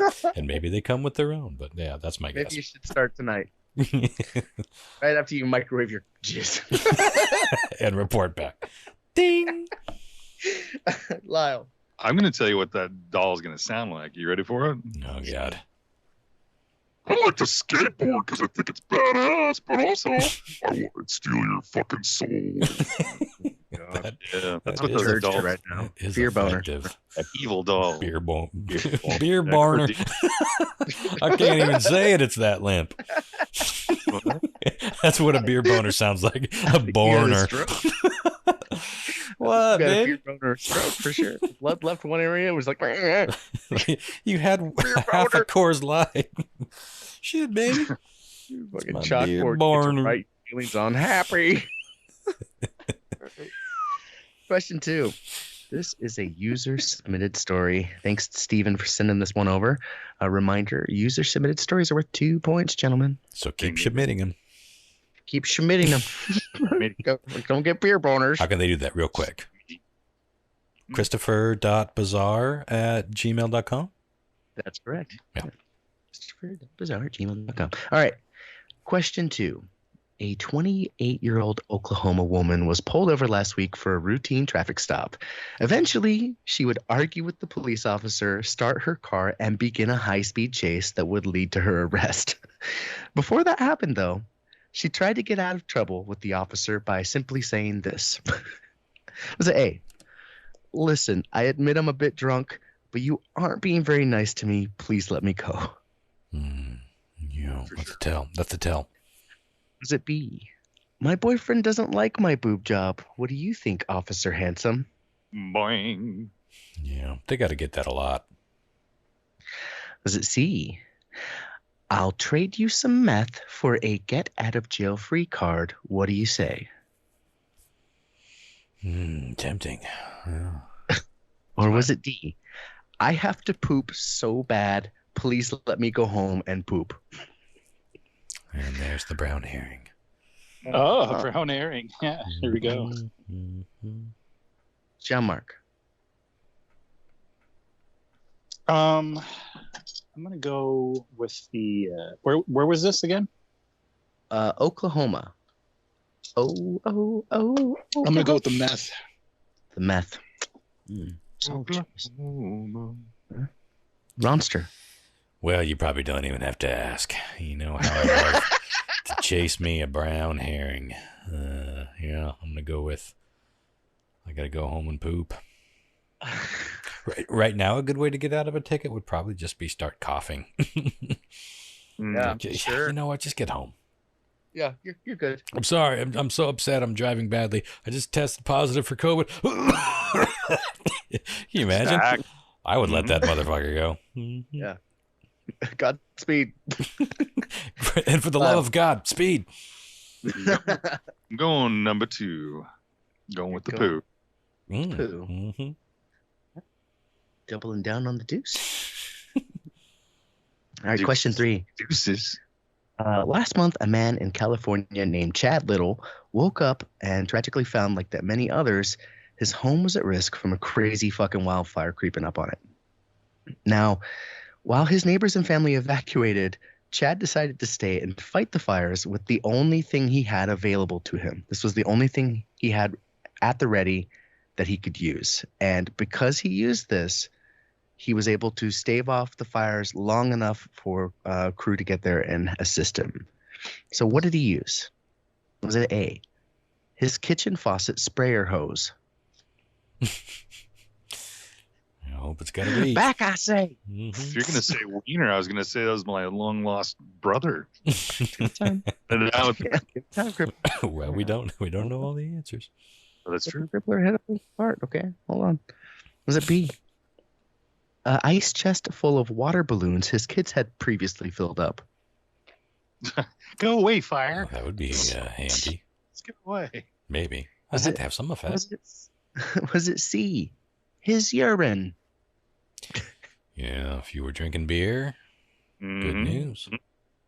Or C, or was it D, a 30-pack of Bud Light? Yeah. Well, it probably contains the most liquid of all 5. Foam. Fire retardant. Foam. Maybe. Portable too, Yeah. unlike the Cincos. Can you just run through them real quick again? What did he stave off the fire with long enough for help to arrive?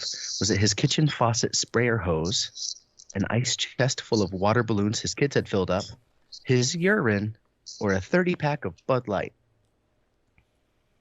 I'm going to go with the ice chest full of water balloons. Okay.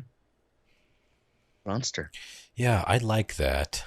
And I've actually lived a scenario where there was a box full of water balloons ready to go, not too distant past. So I'm going to go with that.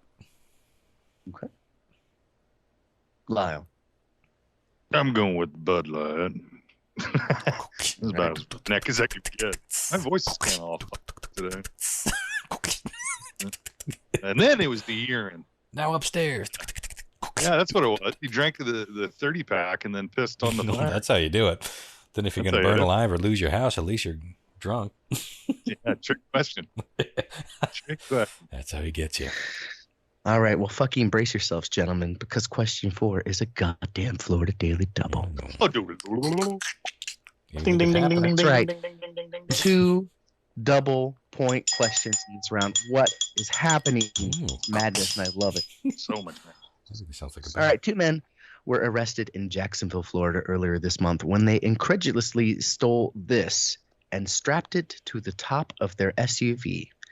They were shortly thereafter pulled over by police and arrested. What did they have strapped to the top of their car that they had just stolen? Was it A, a giant metal utility pole? Mhm. No one will Was ever it know. B, a partial set of bleachers they'd stolen from a playground? God, that sounds like something we would have done when we were like Right. 14. Dude, we Yep. can totally make this a band stage and like cruise around and play. Uh-huh. Was it C, the big metal highway sign that read "Welcome to Jacksonville"? Also sounds like something we did when I was 14. Or was it D, one of those giant blow-up floppy balloon guys you see at car dealerships? Dance All all the around. Still Can you imagine that in inflated? your house? Just dancing around. Scaring the cats. Okay, Oh, dear we're 2 points. God. 2 points, John Mark. What do you want to go with? I'm going to go with the bleachers. All right. Most impractical.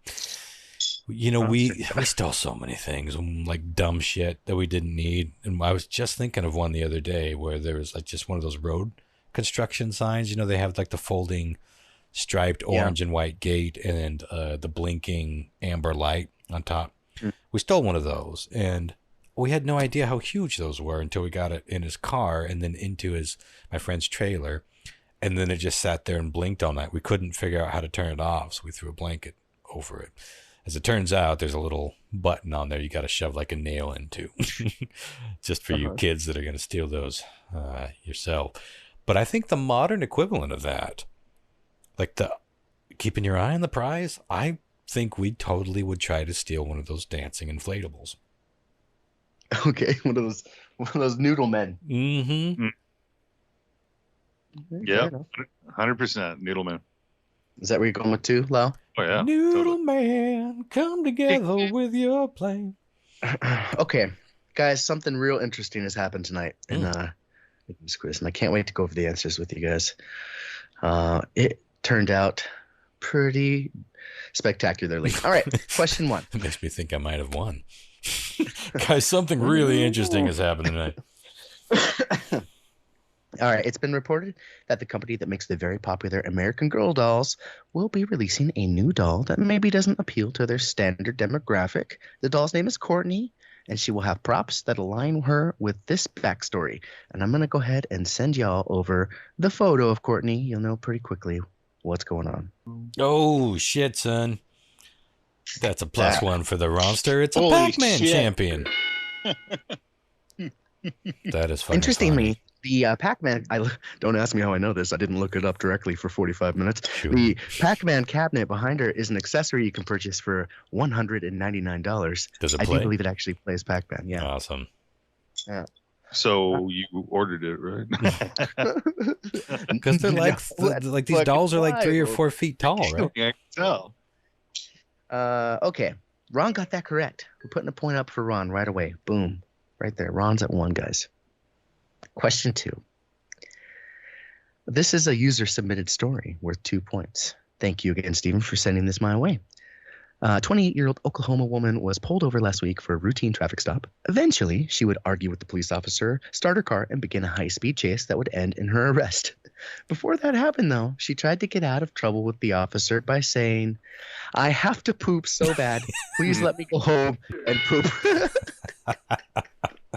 I was visiting my parents today, and they were watching that. That came on the TV. So I knew they. That's fucking funny. Nice way to pay attention, man. If you guys find that story, look at her fucking jail photo. Oh my god, dude, it's hilarious. I actually have more on this story I'm saving for something else. Nice. It's a really, really twisted, wonderful story. Before we move on, I was way off. The American dolls are about 18 inches on average. Yeah, so they're not as bigger big than as the I was standard thinking. doll, but they're not like no. They're not like you couldn't fuck them. Not that you'd wanna. It's like, where do I go? And then you Let just me went there. finish. Let me finish. So he said that the doll. Whoa! I'm going for a high score. Me too. Ding, ding, ding. Oh, hell awaits. Okay. Well, Well, I'm feeling pretty good about the score, if not my afterlife. Yeah, look Chase at this. that. That Chase puts this. Ron at 3 points and Lyle at 2. Anything's possible. We got 2 more questions here. Last month, a man in California named Chad Little woke up and found, like many other people, his home was at risk from being gobbled up by one of the wildfires. As it crept closer to his utility shed, he ran out there while everyone evacuated and used what he had available to him to help fight off the fires. I had a photo. It's gone. But I'll tell you what it was. It was a bunch of Bud Light cans crushed. Oh, Shit. baby. Now, what's I'm interesting, on fire. No pun intended. what I like about this is he tells the story. He's like, at first I opened them up and started just dousing them on the fire, and it was spending my ammunition too quickly. So I grabbed a nail and I shook up a can and I gave it a puncture and I set the beer down and just let it continually miss the fire. And I did that with Instant fire all the extinguisher. cans. That is It a was pro. That is a drinker's pro tip. I was like, yeah, it was like stoner ingenuity. It was I would fucking only fantastic. have whiskey around, which would make things 1,000 times worse. Yeah, yeah. I tried to whiskey at Oh god. Backfire. I just make What have I done? Just scream like Doc on Back to the Future. Wow. Great stuff. Okay. Oh, yeah. So, let's see. That was question 3. You actually didn't go with the Bud Light, did you? You went with the water balloons. Oh, you're right. Yeah, I did go with water balloons. Lyle, however, did go with the Bud Light. Tying this up. Strangely, no points for John Mark. What the fuck is happening here? That is It's weird, interesting. man. I don't like it. I don't 0 like it. points. I was distracted by the leaky roof, I guess. Yeah. That's fair. That is fair. Or something else. Okay. Question 4, though, is the Florida Daily Doves. Anything could happen here. Yeah. 2 men were arrested in Jacksonville, Florida earlier this month when they incredulously stole this and strapped it to the top of their SUV. They were shortly pulled over by police and arrested shortly thereafter. I'm just going to send you the photo. It's pretty wild when you see it. Boom.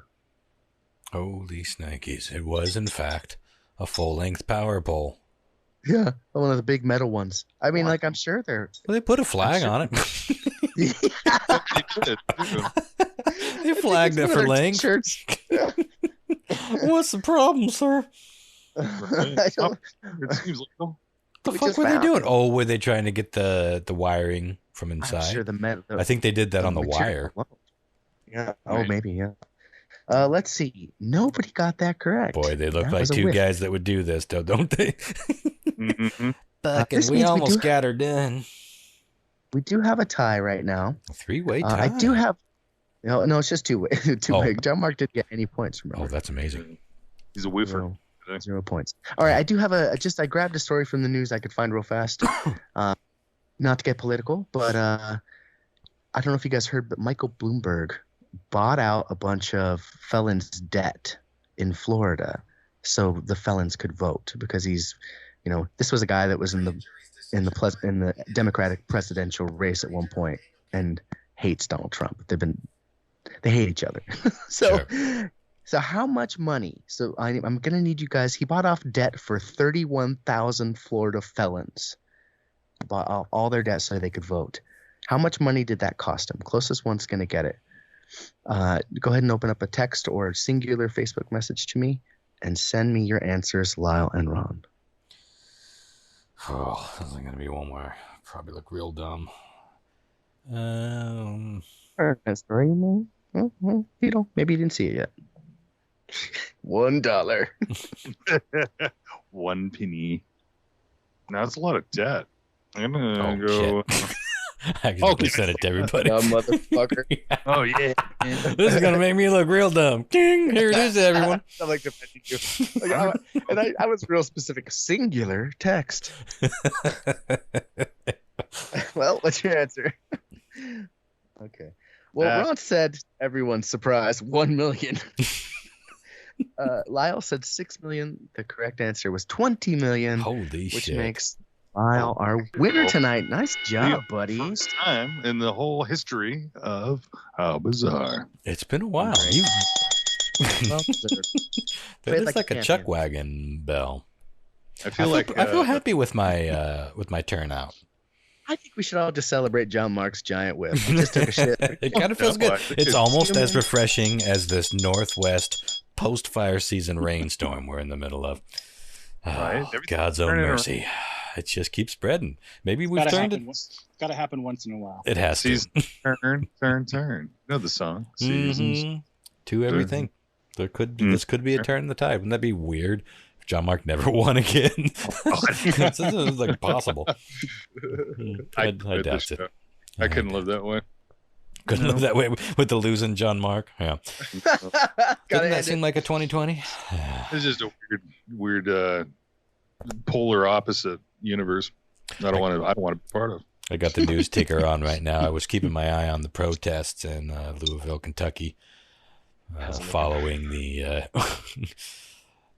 shocking and yet not shocking at all news that the cops won't be really going down for gunning her down in her sleep through closed doors and walls. But seems like a couple of officers have been shot. I don't know if they were, doesn't say that they were killed, but the protests seem to have mellowed at this point. But I did just see another headline go across the ticker that CDC is now looking at a new flu coming out of China that looks to be a new variety of the A flu. So, well, on that note, let's get on out of here. Well, it was nice knowing you guys. Christopher. Yeah, sure. Well, here's the thing. I keep saying it over and over and over again. We were in the middle of the smoke storm. I drove across the bridge and you could barely see the other side of the bridge. I looked out into the river and I saw some dudes down there jet skiing. I saw most people driving through town with their window rolled down, arm out the window. I saw lots of people jogging outside. We were in hazardous air conditions, mind you. This was like when it was in the 300s, when it was like toxic air. Like the health department is saying, please, for the love of your own health, stay inside. And if you do have to go outside, wear a mask. It's not like COVID where you can get by with a bandana. You got to wear a real mask. What kind of freedom is that, Ron? Well, that's the thing. But ultimately, I just think that we have reached the end or close to the end of our fucks to give. And if a new flu or a new anything comes down the road, I think we are, and I think I'm on team this, for the record. I think that I'm going to drop my mask. I'm going to drop my guard. I'm going to go out and see the people who are comfortable seeing me. I'm going to be like, fuck it. This is insanity. And we are either about to die or this has taken a turn for the worse in terms of, no, you're not allowed to go back to normal life. One way or the other, I think we can't do much more than what we're doing. You know what I mean? Like, I feel like it might be even a bad idea to talk about, like, for the news to be talking about any other bug coming down the pipe, I think is a bad idea. Even if it's true, even if it ends up being the plague, it's a bad idea to be talking about it right now, because it's like, you know what? Fuck it. We can't take much more. Before we're not listening to anybody and we're not obeying anything. So it'll be interesting to see if this news breaks about a new type A flu that is more resilient, more terrifying, and if people want us to just wear masks for the rest of our lives out in public. Some people are advocating for that. I'm not one of them, and I've gone along with this. No matter how I've felt about it one way or the other, I've gone along with it because from my standpoint, the worst case scenario, I wear a mask and I avoid people for a while. That's not that much of a sacrifice to slow this thing so that we're not overloading our hospitals. I haven't thought for many months that this was an actual plague. I haven't thought that it's actually something that we should all be terrified of.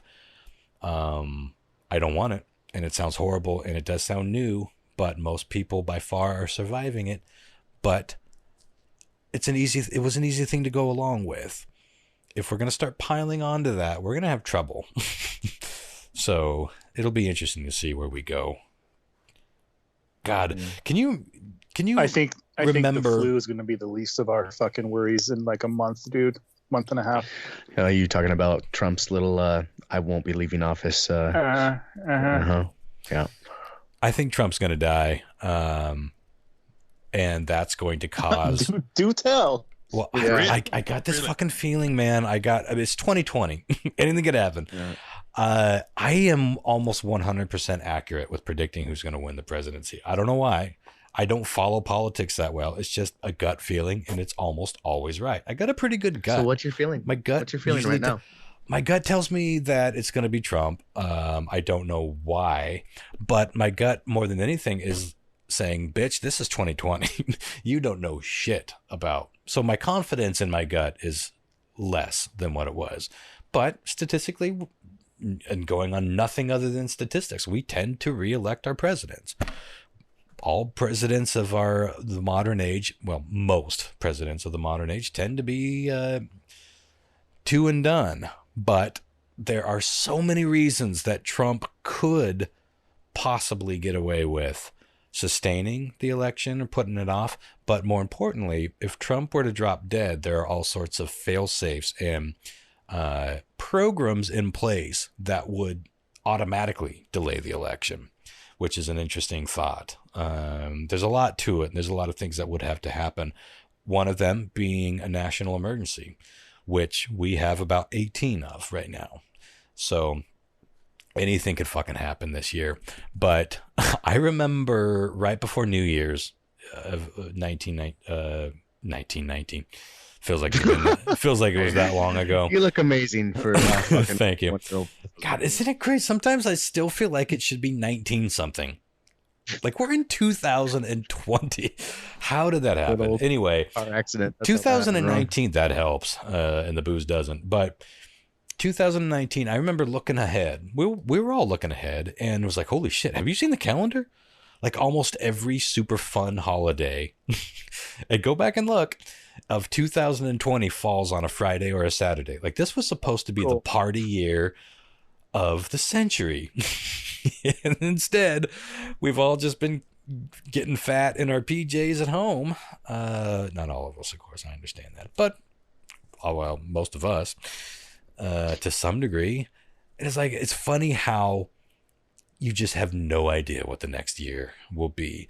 Now, maybe like this sweet, sweet late summer, early autumn rain that we're getting right now, maybe 2021 will be just a simply good year. But because this was such a shit year, we will take everything for granted a little bit less.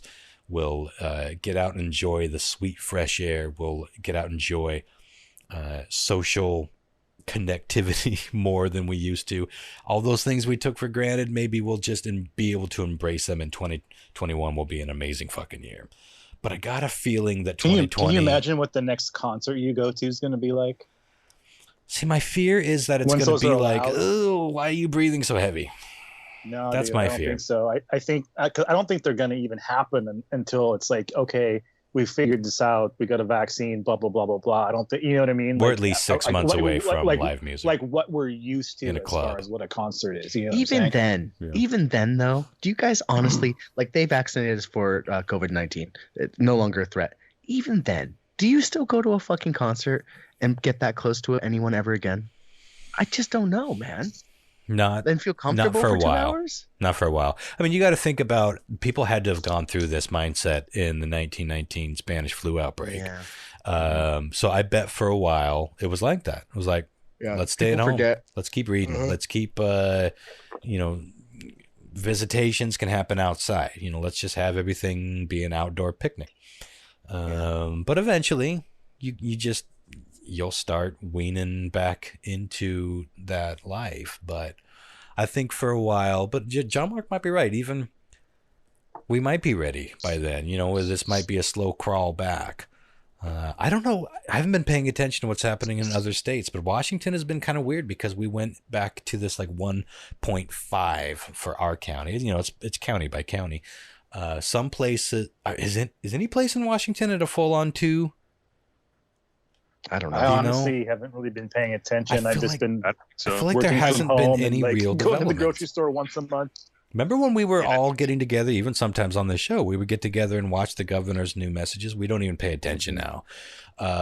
Because it's just like, what fucking ever. We'll know when the next big thing is. And then they'll say, you know what? We decided you don't need masks, or we decided that you can have full clubs and full restaurants. I don't think that's happening anytime soon. And I don't think there's going to be any more increments anytime soon. In fact, the CDC just took back some of their earlier thinking that this thing wasn't quite so potent with the aerosol spray. Now they're saying, actually, it looks like this is spreading quite a bit through the air, which we've all been masking anyway.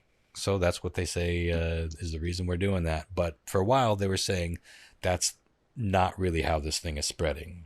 So they've walked that back. Still learning about this thing, and it sucks. Yeah. But yeah, it's weird to see virus talk come across the news ticker that has nothing to do with COVID. It's like, slow down, motherfuckers. You're going to cause a riot. Do you know what I'm trying to say? Like, I feel like I don't think we can keep doing this. And it might be bad policy to put a hint of something that we don't know anything about at this point into our view field. I think that's bad.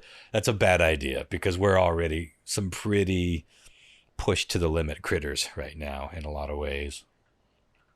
I think gyms opened up, but like you could only have 5 people in there at a time. So you gotta call ahead and then set up a schedule and then be there, and then like you only have an hour or something to work out and then you have to leave.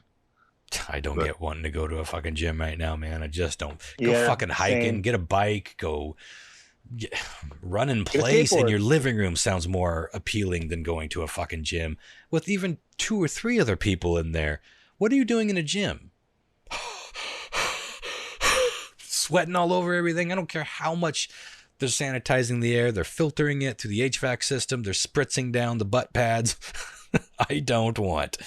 That sounds worse to me than going to a rock show at the moment, and it all sounds pretty bad. But yeah, I was talking to Sarah about this the other day. It's like, are we ever, like, how much of this is going to go back to normal? Like, how much are we changing as a civilization in terms of what is normal? Not what's normal by what we're told to do or what we're allowed to do, but what we want to do. Like what even seems appealing to us. A lot of that could be changing forever. I mean, Christopher is a music lover. He's a musician. He's toured in bands. He's played with bands, of course. He's attended probably maybe thousands, definitely hundreds of shows. Oh, I have hearing loss. And to hear him say, I'm like the pause and hesitation of going back to live music. That's how I feel. And I'm in the same position. Like live music is like one of those things where I don't do it as much as I should, but every time I do it, it's like it recharges so many batteries in my soul. And the thought of it right now is like, you couldn't pay me. Yeah. Will that go away when there's a COVID vaccine? I don't know. I don't think my brain works that way, and I don't know that a lot of brains work that way. So we'll see. Yeah. We shall fucking see. I'm pretty sure that a similar wave of thought went through the populace, after the Spanish flu in 1918 or whatever, you know what I mean? Mm-hmm. And I'm sure there was like oh, well, we should probably not, behave like this for a while. But then eventually, as time went on, you know what I mean? The question is how long? I guess we know that by the Roaring 20s, they were all in nightclubs and dancing. There you go. 2 years later, 3-4 years later, maybe, so it might take a few years. Tough times. I'm so ready to get through. The aliens I know don't y'all come. are. I fucking welcome the aliens. How much work? Well, I was going to say, how much worse could their probing in a... radarstationart@gmail.com if you want to be on the show for any reasons, you want to share your show ideas, unless they're specific to weird trivia, or mine and Christopher's new program, our spin-off program, if you will, all video, well, audio. And I will be collecting the audio for when times we have to miss a week on the show. I know a lot of you just, for whatever reason, won't get around to checking out the video. We're collecting them into audio podcasts for future releases, because they mostly work. 90% works. Some of it is based on videos that we're taking a look at. It's a lot of fun. Check it out on our you don't want to miss Ron's finger jetpack moves. Oh yeah. That was quite the compilation. Yes, if you want to see what Christopher is referring to, you're just going to have to check that out. Actually, go post that video as a comment to the post under the last episode on the How Bizarre Facebook page, and then people won't have to dig for it.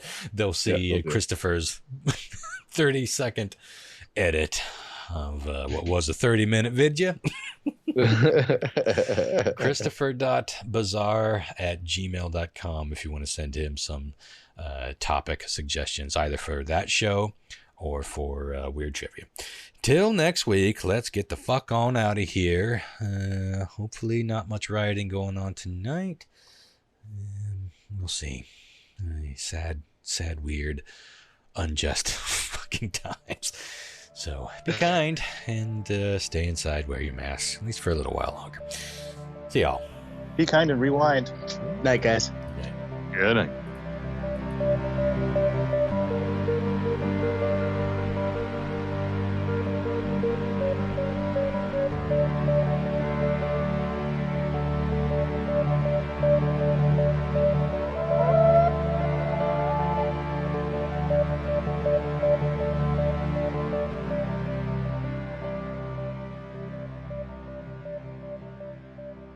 My boyfriend doesn't like my boob job.